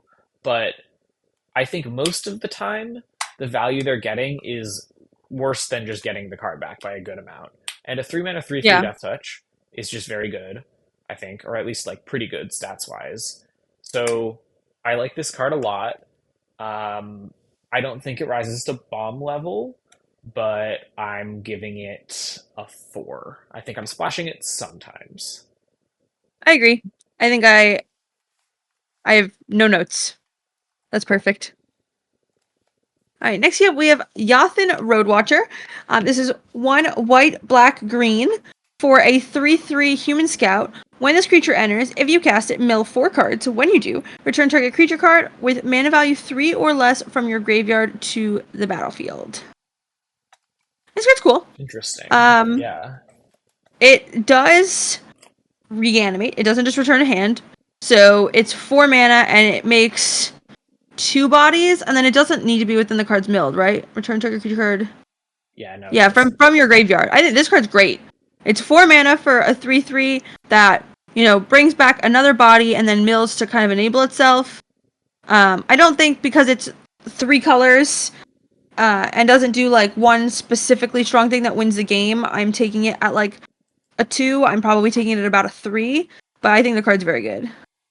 Yeah, I think I'm a little lower than a 3. Like this can whiff, and even if it does hit, you're not always going to have the biggest amount of selection. Like, 4 mana for like a 3/3 and a 2/2, I don't think rises to the level of like a card that can win the game on its own, Hmm. or even really like drive you significantly forward in some games. So I think I'd probably give this closer to like a 6. I'm very happy to play it whenever I'm in Abzan. It's hard for me to see splashing it unless I have some very powerful 3 or less cost cards. And like you might, right? And it gets better with those. But yeah, I think somewhere around a 5 or a 6 is kind of where I'm landing here. Yeah, I could see being a little lower than I am, but there are like a good amount of times where I think you're gonna play like a 2 or 3 drop, and then you can like trade your creatures and then get it back.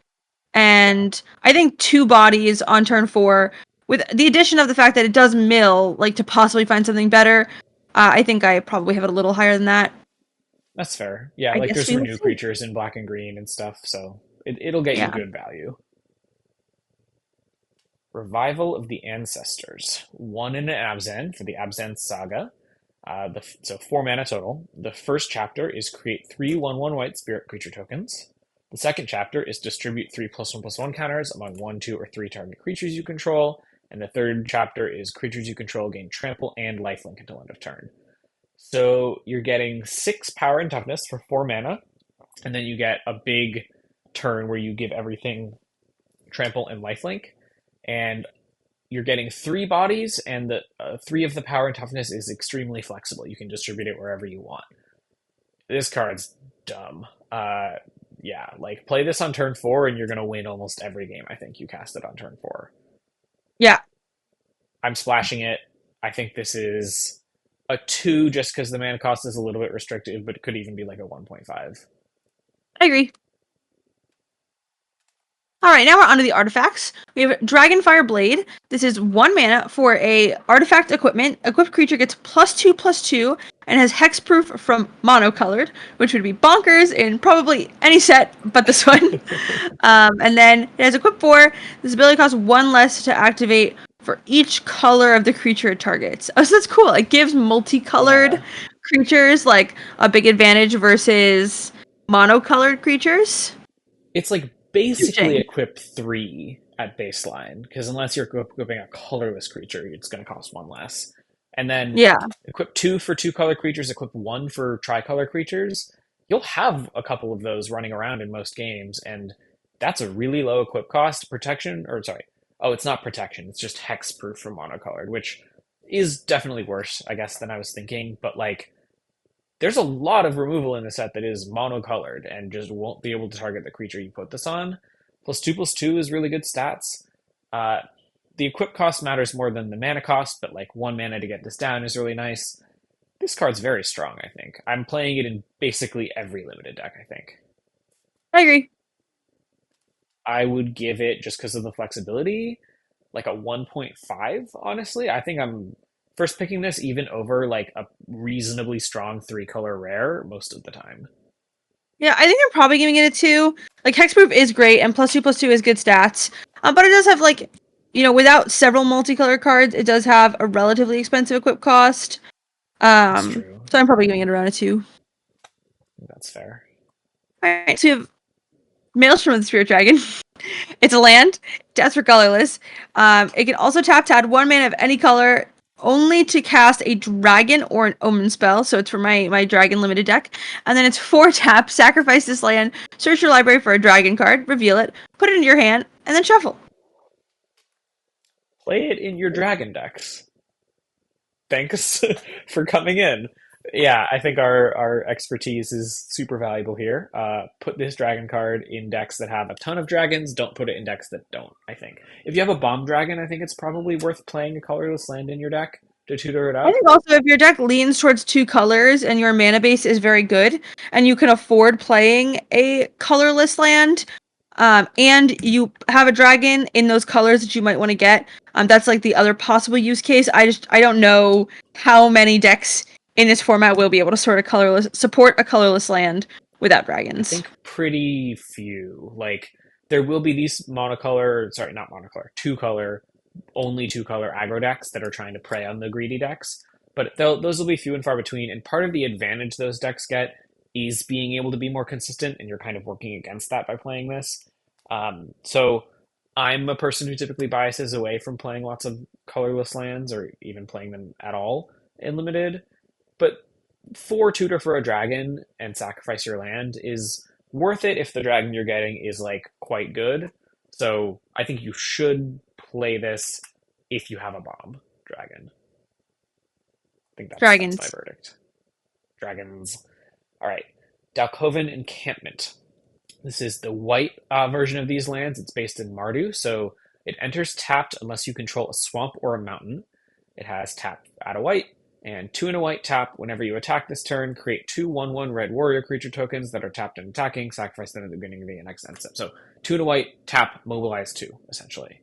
Um, I'm kind of gonna just consider these in terms of evaluation as tap lands that have abilities, and sometimes they will enter untapped, and that will be nice when they do. Uh, and I like this as a white tap land with this ability. Like, tap lands are a real cost, but this is just going to add 2 damage to an attack sometimes, even more if you have pump spells or whatever, or pump effects, that kind of thing. I'm probably putting it in almost every deck that has white, unless I have like weird basic requirements with my evolving wilds and stuff like that. I agree. Pick it at like a So 5 or a 6. You don't need to pick it that highly. I agree. I think Maybe probably even about a 7 or 8. 5 is. Yeah, I think it depends on how, like, for all of these lands, it's going to be dependent on how good the effect is in your deck. right. It's like maybe at base, I'm probably taking them closer to a 6 because I do think a lot of them are pretty strong. But like if I'm playing a red-white aggro mobilized deck, then maybe I value something like this a little higher. Yep. All right, Mist Rise Village, the card breaking the internet. This is a blue land. It's the same thing except for it enters untapped if you have a mountain or forest. And this one is blue tap. The next spell this turn you cast this turn can't be countered. So this card is taking the internet by storm, mostly for constructed. There aren't very many counter spells in limited. There are some number. So like if this is free to play in your deck, then maybe I'm playing it. Like if I'm already playing Teamer colors and I like this easily replaces an island, then maybe there's a reason to put it in your deck just like over an island. But I'm not taking it highly. I'm only taking it if I like, got it incidentally. And so I'm probably taking this card out of 10, but and not much higher I than that. am never putting one of these in my deck. You will not be able to catch me ever putting this in my deck in limited. If it enters tapped once, that I believe negates all of the potential upsides you could ever get with it for like 3 drafts. I'm just not a fan. I'm never going to be playing this. I highly suggest that anyone who isn't an extremely experienced limited player makes that rule for themselves as well. That's probably a good rule. Next one is a little bit better. Great Arashan City. This is the Abzan version, so it's a black land that enters tapped unless you control a forest or a plains, and it has 1 and a black tap, exile a creature card from your graveyard, create a 1/1 white spirit creature token. So it's just making permanent 1/1s. If you have creatures in your yard, it'll trigger your leaves the graveyard stuff. Card's very good. I'd probably value it higher than the white one. I'm probably picking this around like a 4 or a 5. Yep, I agree. It also fits really well into the decks that it fits into. Um, I think that like there's so many good cards in this set, especially in multicolor, that I'm likely to take these lands closer to a 5. But even the good ones. But I think it's good. Yep. And now we have the red one. This one enters tapped unless you have a plains or an island. And this one is 3 in a red, tap, exile the top card of your library until the end of your next turn. You may play this card. It also does not sacrifice the land, notably. So it gives you a card like the following turn if you're running out of cards, which is really nice. Maybe I take this one a little higher, actually. I don't. Yeah, Do I this take is this one at a pretty 4? close to 3 in a red tap draw a card on a land, which Yeah, like especially in the colors where like you're trying to double spell. yeah. And 3 in a red tap, like that costs 5 mana. That costs basically an entire turn. So you're not activating this until you've basically run out of cards. But when you have, it's really valuable to just be drawing an extra card or two in a late game. So this is very strong, right up there with the black one. I'm picking it around like a 5, maybe even a 4. I agree. Next, Kishla Village. This is the Sultai one, so green land that enters tapped unless you control an island or a swamp, and it has 3 and a green, tap, surveil 2. Much less impactful.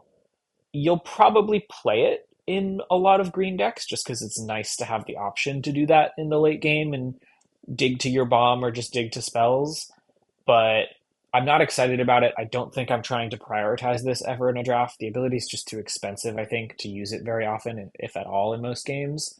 So I would like to put this at like an 8, but if you pick one up, you should probably play it if you're green. I agree. And that's it. All right, we're in Mythics. Talking about bombs. We have Elspeth Stormslayer, legendary planeswalker. Anytime you see a planeswalker in limited, typically it's pretty good. This is a 5 loyalty creature for 5 mana. If 1 or more tokens would be created under your control, twice that many tokens are created instead. So as if it didn't do anything else, it's already very good in this set to have a doubling season. Then its +1 is make a 1/1 white soldier token. So it would make 2, and then its 0 is put a +1/+1 counter on each creature you control. Those creatures gain flying until your next turn. And then its -3 is destroy target creature an opponent controls with mana value 3 or greater. I think if there is any argument this card is anything but a 1, we, should probably reconsider our lives. It does so many things, and it's one color. Yeah, Easy if this one. were just the zero ability for 5 mana, that would be like a card I would consider playing because it can just end a game really quickly. It's like arguably better than an overrun. And it does way more than that. This is an easy one. Not really a Yep, question. broken. Next, Smile at Death. 3 and double white, so 5 mana for an enchantment. It says at the beginning of your upkeep, return up to 2 target creature cards with power 2 or less from your graveyard to the battlefield. Put a +1/+1 counter on each of those creatures. Very interesting. Hard to evaluate this, I would say, because a deck can only have so many creatures with power 2 or less, and this is only really ever going to get 2 things back like once. So it's kind of like a sorcery that does that, but then it threatens to keep doing it if those creatures keep jumping or getting killed or whatever.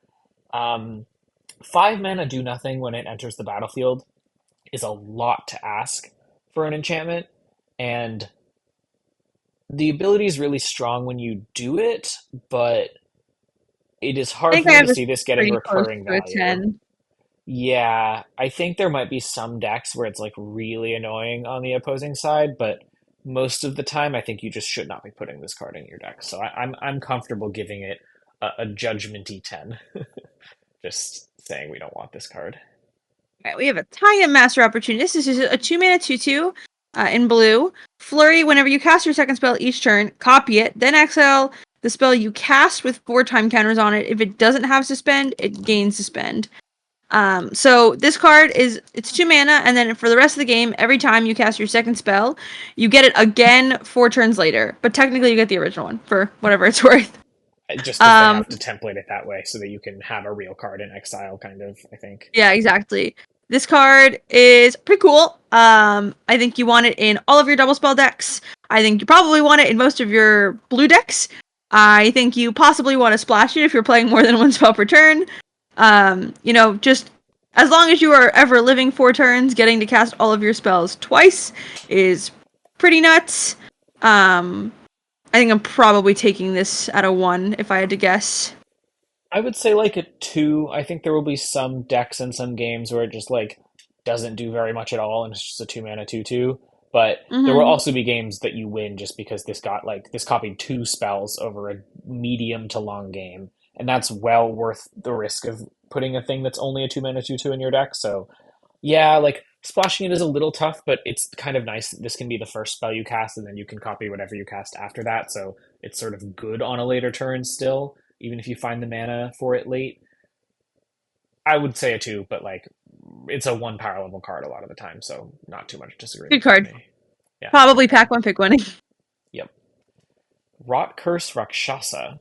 1 and a black for a 5/5 with Trample and Decayed, which is a mechanic from Innistrad, one of the Innistrad sets.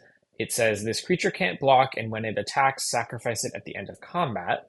And then this one also has a renew ability, so from your graveyard, you can pay X black black and exile it, and put a Decayed counter on each of X target creatures. Activate only as a sorcery. So 2 mana lava axe them basically, because in limited your opponent is usually not going to be throwing away a creature early on to block this unless they really can't afford to take 5. And then this just sits in your graveyard and gets to sort of invalidate a ton of their creatures as blockers on a later turn. And then it's not even that those creatures are going to be great attackers because they have to sacrifice them when they attack later. The renewability on this is incredibly strong for limited, and the baseline of 2 mana deal them 5, I think is not too bad either.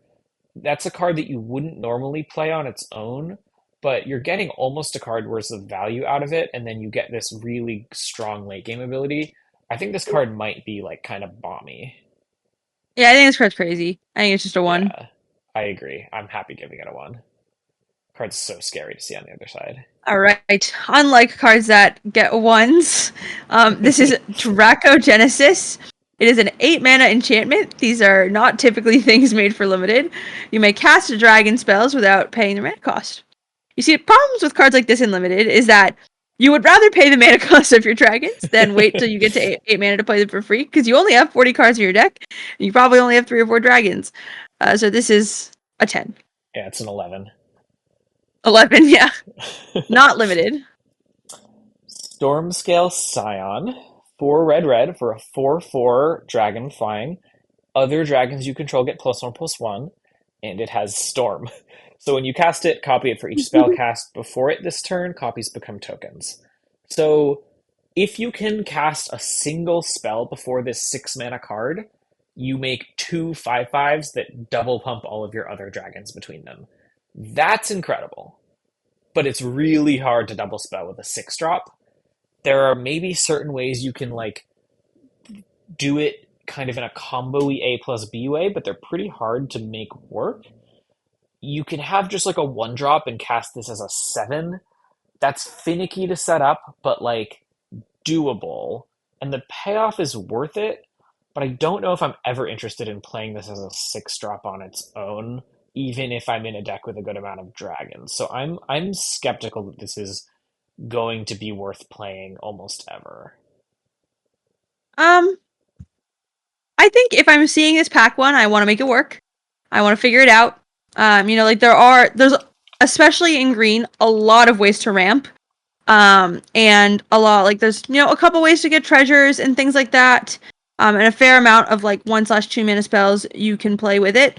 Um, you know, it does require some amount of build around. So I think like pack one, pick one. I'm probably taking it at like a 3. Like I'm not going to take something that requires less.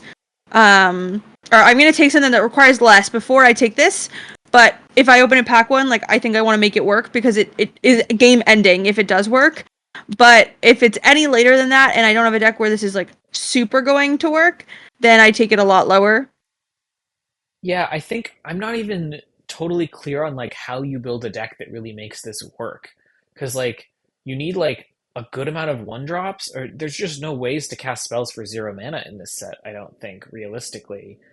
So Mox Jasper. yes, you can play Mox Jasper in this card, but aren't you just putting 2 cards that are pretty bad in your deck? Like, yeah, There's a 6 fair mana amount four of four like flyer is not horrible, I ramp guess. things. When I say like there's a lot of ramp, I think there's a You're lot of treating this as points just where like you'll an be eight able drop. to, yeah, or like play a mana rock and do this, or I think it'll be easier than you're anticipating. Okay. I'm open to that. Yeah. I would say I'm taking this at like a 7 personally, just generically. I'm No, skeptical that I'm it's worth I'm worth excited. the I'm gonna storm some punt. dragons. Fair enough. See you on the first episode of the draft. Hopefully we open it. As much as I like the Storm Dragon, this is a Crater Hoof Behemoth, new to standard. I did cast a spell against Martin. It is 3 green and 5 for a 5/5 beast creature with haste. When it enters, creatures you control gain trample and get +X/+X until end of turn, where X is the number of creatures you control. Now, if you ever cast Craterhoof Behemoth and you have some amount of board, you're likely winning the game. The thing about that is, 1, it's 8 mana, and 2, if you had enough creatures where this is ending the game, you were likely winning the game anyway. Hmm. I don't know if I agree. I actually think this card might just like if you're in any kind of board stall, this just says instantly you win the game. If you're a little bit behind, say you have like 2 creatures, you're both at like 10 or 12 life, and they have like 3 creatures, all of which are better than your creatures, this still just says I win, I think. Um, So, what I don't understand is, we just talked about a dragon that was 6 mana, that had 2 red pips. We were like, oh, okay, you need to play a 2-drop in this thing to treat it as an 8 mana spell, but if you cast it as an 8 mana spell, you absolutely win the game. This one is 3 pips. It's actually factually 8 mana. You can't play it as a 6-drop. And we're talking about like some use cases where, it's a little bit better, but it's not always going to exactly win the game like the example before. so, okay, this is super interesting in terms of how our brains evaluate cards differently, right? I see the main restriction on the Storm Dragon as needing to have both 8 mana and another spell in your hand, which is like a lot just in terms of counting, getting 8 lands out, and having extra cheap cards still left in your hand after you've done that. Whereas all this requires is getting to 8 mana and having some kind of reasonable board. And by reasonable, I literally just mean like having almost any two creatures. Like you play this and you have two 1/1s, right? This is 8 plus 4 plus 4. That is, if I'm doing my math right, 16 damage off of having two 1/1s in play when you cast But it this. requires a board. Like, I kind of want my thing. If I'm playing an 8-mana spell, I like. There's a good chance that you need things to like stabilize and get to this point, which is likely also going to need to be expensive spells. Well, I don't know about that. Like, all you Okay, need, I before we think, is a argue too reasonable much, amount of how defensive does this speed. how does this equate to a number and how highly you're taking Craterhoof? I'm gonna stand by, especially being in green where you have ramp and just like a lot of creatures. I'm going to give this a 3. I think this is Ooh. worth building around. Well, I'm just Yeah. gonna have to try it because I respect your opinions. This is an exact case of I always like to reference the JED tweets post like an event where JED was like, if you're gonna make fun of everybody that you see on coverage, you should spend some amount of time like playing the games and spend some amount of time just like respecting their opinion and thinking about what they said for a second. Because if they've gotten to Right. the point where they are, they Worst case probably made their scenario, play you for a just reason. confirm that you're right and they're wrong. But if you're honestly like comparing your opinions to those of pro players, you're probably going to be wrong more often than they are. So That being sometime said, soon, like I will I could be be wrong drafting here. a Craterhoof Behemoth to see if so we can come to some conclusions. And for what it's worth, I had exactly the same thought about the Storm Dragon. I just didn't say it out loud. Like, I'm going to want to look at how Nicole's drafting around that card and see if I can make it work too. All right. Now that I've moved past Craterhoof Behemoth, We we have, have oh, Nariv, Part of the Storm. Nariv. I think that's right. Okay, this is one Mardu, one red, white, green for a 4/5 flying spirit dragon. If a creature you control that entered this turn would deal damage, it deals twice that much damage instead. Weird. So, Mobilize is the joke, I guess, and like haste creatures. Yeah, Um, it's a 4/5 flyer. 4 mana, 4/5 is just good. Like, I'm probably splashing this if it's somewhat easy just for the stats. And it does really work well with Mobilize. So, if you're just in Mardu, this card's kind of broken. Uh, I would like to give it a 2. I'm in for 2. Nice. Next, we have All Out Assault. 2 and a Mardu, so 5 mana. For an enchantment, it says creatures you control get +1/+1 and have Death Touch. And then, whenever this enchantment enters, if it's your main phase, there's an additional combat phase after this phase, followed by an additional main phase. When you next attack, untap each creature you control. So, this is kind of similar, I think, ish to Craterhoof, where if you have any semi reasonable board when you play this, it's pretty easy to like win the game that turn. +1/+1 and Death Touch to your entire team. Let's say you have 3 attackers, and one of them has Mobilize, right? Just Mobilize one. That's like a lot of power and toughness. You're either forcing your opponent to kind of trade off with everything, and if they can, then like this doesn't do that much. But if they don't, if they like tapped out to attack you or something and thought they were fine in the race, this just kills them. And I even if you am trade off not your board, your creatures do still have +1/+1 and have Death Touch. right, exactly, which makes the trades usually pretty profitable for you.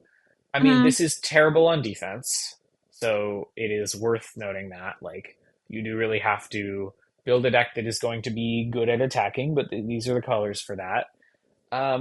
I think this is a very powerful card. I think it is going to be worth playing in almost every deck that can cast it, although I think sometimes you'll leave it out. I agree. I think I probably have it at like a 3 because of restrictions, like 1 for the color restriction and then 1 for the like the requirement of your board state when you cast it. Yeah, I think I like that. I'd go with a 3. Could even be like a 4, but Yeah. 3 is good. All right, we have Shiko Paragon of the Way. This is 2 blue, red, and white for a 4/5, 4 4/5 5. flying vigilance creature dragon. When Shiko enters, exile target non-land card with mana value 3 or less from your graveyard. copy it, then you may cast a copy without paying its mana cost. This card is good. I'm gonna let That's Ryan very speak for good. that. Yeah, this card's very good. It triggers your flurry for free. That's obviously the joke with Jeskai stuff. And its body is great. 5 mana for a 4/5 flying vigilance is very strong, and you're normally going to be able to cast a card for free off of this the turn you play it. I think this is just like a one. I'm splashing this every chance I get. If I first pick it, I am almost never not ending up in a deck that can play it. I agree. Jeskai Revelation. 4 and a Jeskai, so 7 mana for an instant, and it does a lot of stuff, so let's read it all. Return target spell or permanent to its owner's hand. Jeskai Revelation deals 4 damage to any target. Create 2/1/1 white monk creature tokens with prowess. Draw 2 cards, and you gain 4 life. That seems worth it to me. That seems like 7 mana worth of stuff. I agree. Uh, it's pretty 7 mana is still a splashable. lot unlimited. 7 mana is a Um, lot, but this like definitely stabilizes you. It deals 4, gains 4, returns something, makes 2 creatures for blocks, and draws cards so that you can follow it up with good mhm. stuff next turn. I think this is pretty close to a one. I think this is going to be a format where you can get to 7 mana pretty easily, and you can splash single pip cards like this pretty easily as well. Especially Jeskai when it's makes it a 7 mana. little You have bit so much time to find it. right, exactly. It's a little weird to like give something a higher grade because of a higher mana cost, but that is very true. Like it pays you off for the mana cost, and because of that, you can afford to play a longer game where you eventually cast this and you'll get rewarded. So I'm giving this like a 1.5, I think. I It's agree. just really strong. Yeah, I like it. Alright, next we have Dragonback Assault. 3 green, blue, and red for an enchantment. When the enchantment enters, it deals 3 damage to each creature and each planeswalker. And then it's got landfall. Whenever a land you control enters, create a 4/4 red dragon creature token with flying. So this is a weird card to evaluate in limited. Landfall make a 4/4 is obviously insane, but by the time you play this card, um, you will have already played 6 lands. So how many more lands you want to be playing every turn? If the games end up going long in the format, I think you're happy to play this card. You want to be playing it on 6. You want to be playing lands and making dragons every turn. The only other thing about it, I think, is that at 6 mana, dealing 3 to everything is not really a board wipe. Like it's probably going to leave back whatever is like possibly going to kill you. So while it is a strong effect once you start playing lands, it's not like the best stabilization tool. I think that there are definitely decks that will want to play this, and I would still probably take it pretty highly. The effects are good, and it's something you can kind of change your play style around. Um, I think I'm probably taking this at like a 3.5 or a 4. Yeah, that's super reasonable. I totally agree with everything you said. Like, very weird and difficult card to evaluate. I think kind of essentially what this card says is like, when you cast me, you can't lose to a wide board, but you can lose to a tall board. And then you will win a very long game. It like gives you inevitability sort of for free, and then not for free for 6 mana, but you know what I mean. Um, and then it like helps you with a certain category of being pretty far behind in a game. And that category, I think, in this format, with the Mardu aggro decks being the way they are, is going to be a good amount of games you're behind in. But you can for sure lose to like the green black counters deck that is just sort of aggroing you out, or another soupy mid rangey control deck that just happened to have a draw with like a decent curve, where this just doesn't do a whole lot. Overall, I agree. I think it's like a pretty strong card, and I think it's like kind of a haymaker in these like soupy mid range battles.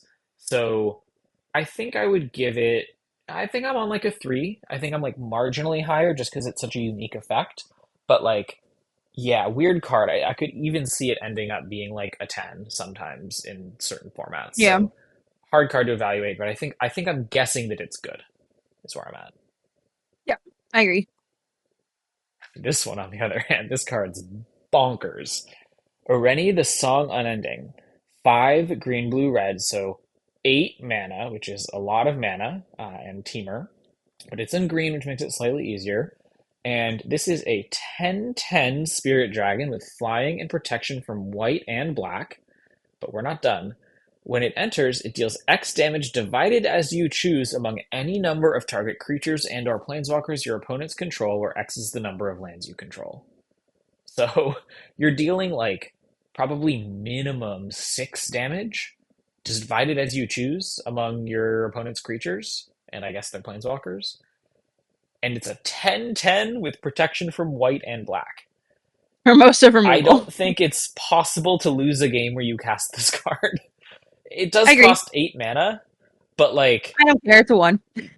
right, this is a 1. I mean, it's a less restrictive mana cost than Craterhoof Behemoth. It's super easy to splash, and it just says win the game. So play it, cast it, win. Speaking of good cards, this is Tipple, Arbiter of the Virtue. 2 black, green, and blue for a 6/6 with flying and lifelink. This one gives all of your spells delve, so you can exile cards from your graveyard to pay for like colorless on your cards. And whenever you cast a spell, you lose life equal to its mana value. I think that is negated by the fact that you have a 6/6 lifelink creature that can gain life. It has a small restriction in that you probably don't want to lose too much life when you think this is going to get removed and you're not going to be able to survive it.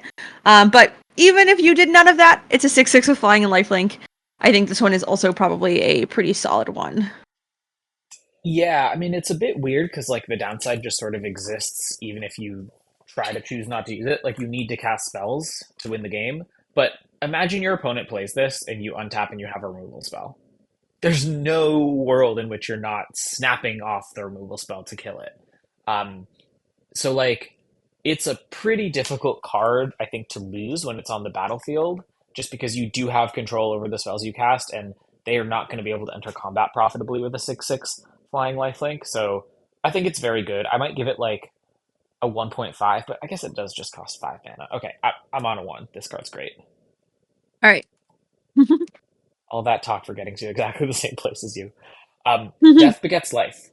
5 in Sultai, so another 8 mana card. And it says destroy all creatures and enchantments. Draw a card for each permanent destroyed this way. So this could deck you. That's a little bit of a worry, I think, in limited. But most of the time, it's going to say, like, as long as it's in the top 2/3 of your library, this is probably just going to say, like, Win the wipe the game. board and draw way too many cards for your opponent to come back from. Um, so I think this card is really good, but I don't think it's quite on the level of some of the other like 8 mana bombs we've been seeing. I'm probably Yeah. trying to play it in any deck that can cast it, but I think I'm taking it more like 2 or a 3 rather than a 1. Yeah, I might even be taking it a little later than that. Most of these decks need to stabilize probably before they can play an 8 mana board wipe. I think it probably will make a lot of decks, but I think, are being jaded by 8 mana spells over and over again. Most limited sets, you don't have 8 mana spells, so it is going to be like relevant how fast the format ends up being. And I'm a little nervous that with like mobilize and flyers and stuff that we're not actually going to get to the point of like casting this as a board wipe. So I think like Yeah. maybe if you are playing 8 mana spells, you want them to be more proactive and not reactive because board wipes kind of change how you play games. Um, And this and so will I'm probably just be taking it a little uncastable in lower. very long games sometimes. Like, Yeah. if you have a big board stall and you're each at like 12 cards and this would draw you 8 cards, you maybe can't cast it, which is I rough. could see a chance where this card ends up being unplayable, but I'm gonna put it at like a 4. Yeah, I think that's reasonable. Everything you said, like 8 mana cards need to kind of say win the game on them, and this only says win the game in like 2/3 of situations, which is pretty Yeah, rough. and I'm a little nervous that the format might just end up in a way where we don't get to That's those totally situations. possible. Yeah, I So do I'm think saying there will be 4, decks but that maybe can build toward that. unplayable. Yeah, exactly.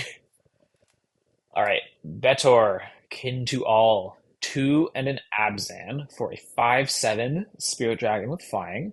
At the beginning of your end step, if creatures you control have total toughness 10 or greater, draw a card. Then, if creatures you control have total toughness 20 or greater, untap each creature you control. It's funny that that's like a less good upside than drawing a card. And then, if creatures you control have total toughness 40 or greater, each opponent loses half their life rounded up. So 40 is not going to happen in limited. 20 will happen pretty rarely, and even then the upside's not very good.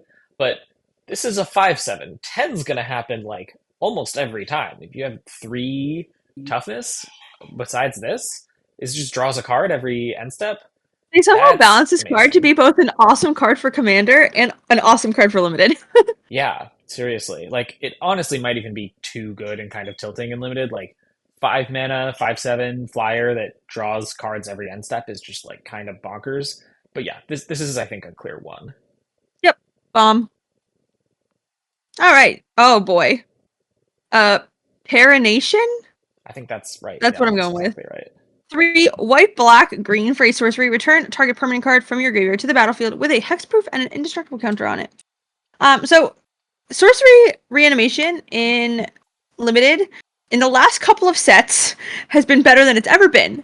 They had made a couple of like reanimation decks with cycling, and they were, pretty cool things you could do in limited. That being said, this one is 6 mana. It is a sorcery, and it requires a deck where like you have a permanent that you're willing to reanimate for 6 mana, but it does get the upside of a hexproof and indestructible counter. That being said, I don't think this card's gonna be that crazy. I think that like similar to what we just said, there's only 40 cards and you only want so many of them to be expensive. And I think that we're gonna want more of our expensive cards to be creatures that end the game rather than things that like are good. Like, this is a good effect, but it's probably not going to be quite good enough for the mana cost in limited, is my perspective. That being said, there's chances I put in my deck. I think I'm probably on the lower end of it being like 8, 9, 10 territory. I don't know. How do you feel? Yeah, I'm maybe a little higher. I think like any reasonable creature like 3/3 or above that you return with this is going to be pretty valuable. Hexproof Indestructible just makes anything into something that, like they have to deal with. Um, but it is pretty finicky, pretty hard to set up, and 6 mana is a lot. So I'm not that high in it. I think just because of the upside, I think I would pick it at like a 6, like slightly better than your average common, but it's also much more likely that I don't play this than most commons. So I think I'm like splashing it in some soupy decks, but sometimes not. I would pick it for the upside, but I think ultimately this is like a pretty mid card, medium level power, so not super excited about it by any means. Great. So I have not yet read this card. I'm Me telling you, neither. just looking at the mana cost, this is either going to be unplayable or my favorite card in the set, and there's going to be nothing in between. So Let's Ryan, would find you like out. to read it and tell me which Yeah, one it let's is? do it. So this is Call the Spirit Dragons. I am also reading this card for the first time. White, blue, black, red, green. So just straight up Wooburg, 5 mana costs. My favorite mana Dragons card. you control have indestructible, starting off real strong. At the beginning of your upkeep, for each color, put a +1/+1 counter on a dragon you control of that color. If you put +1/+1 counters on 5 dragons this way, you win the game. All right. Simple. I think this is a 10 or an 11. This is not playable in limited. Yeah, I think, I really wanted this to be like, oh, if I'm playing Wooburg Dragons, I get to draft this card and the world gets exciting, but it doesn't do quite enough. Like, So, if you have 5 dragons out, you should already have won the game. yeah, the And effect is like yeah, not quite good enough. if you And have I don't think two your dragons dragons hitting out, indestructible is enough for a Wooburg cost. So it is yeah, unfortunately a 10. it's a 10. Disappointed. All right, now we have Ugin, Eye of the Storms. This is a 7 mana planeswalker, enters with 7 loyalty. Whenever you cast a spell, exile up to 1 target permanent, that's 1 or more colors. Whenever you cast a colorless spell, exile up to 1 target permanent, that's 1 or more colors. So, if you get to do this more than once in limited, this will be exciting. You get like a monument or something or an artifact that's pretty cool. That being said, it's pretty bonkers without that. It's +2, gains 3 life, and draws a card, and it's very difficult to kill at 7 loyalty. So you're going to be gaining life and drawing cards. It is mostly ending games, I think, in the long run. And then it's 0, adds 3 colorless, so you can ramp into more of our giant things that maybe All get of passed those around the big table. colorless spells you have. Yep, and then the -11 is search your library for any number of colorless non-land cards, exile them, then shuffle, and that's not a playable limited effect. This card is a bomb. I'm gonna put it at 1.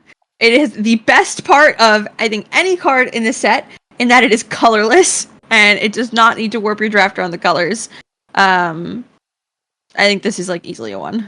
Yep, easily a 1. This is basically 7 mana, exile a permanent, and you get an enchantment that gains you 3 life and draws you a card every turn. That's very good. Alright, Brogan. Unlike this one. Unlike this one. Mox Mox Jasper. Jasper is I believe, a 10 in limited. I think it is, like, very few use cases. I would probably add it to my deck if I had the Storm Dragon for fun.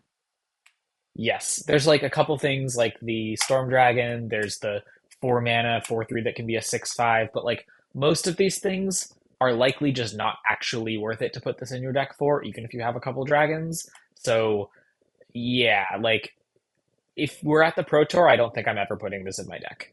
It's a 10. I agree. Okay, so now we're going on to the special guests. Thank you for staying with us through this very long adventure.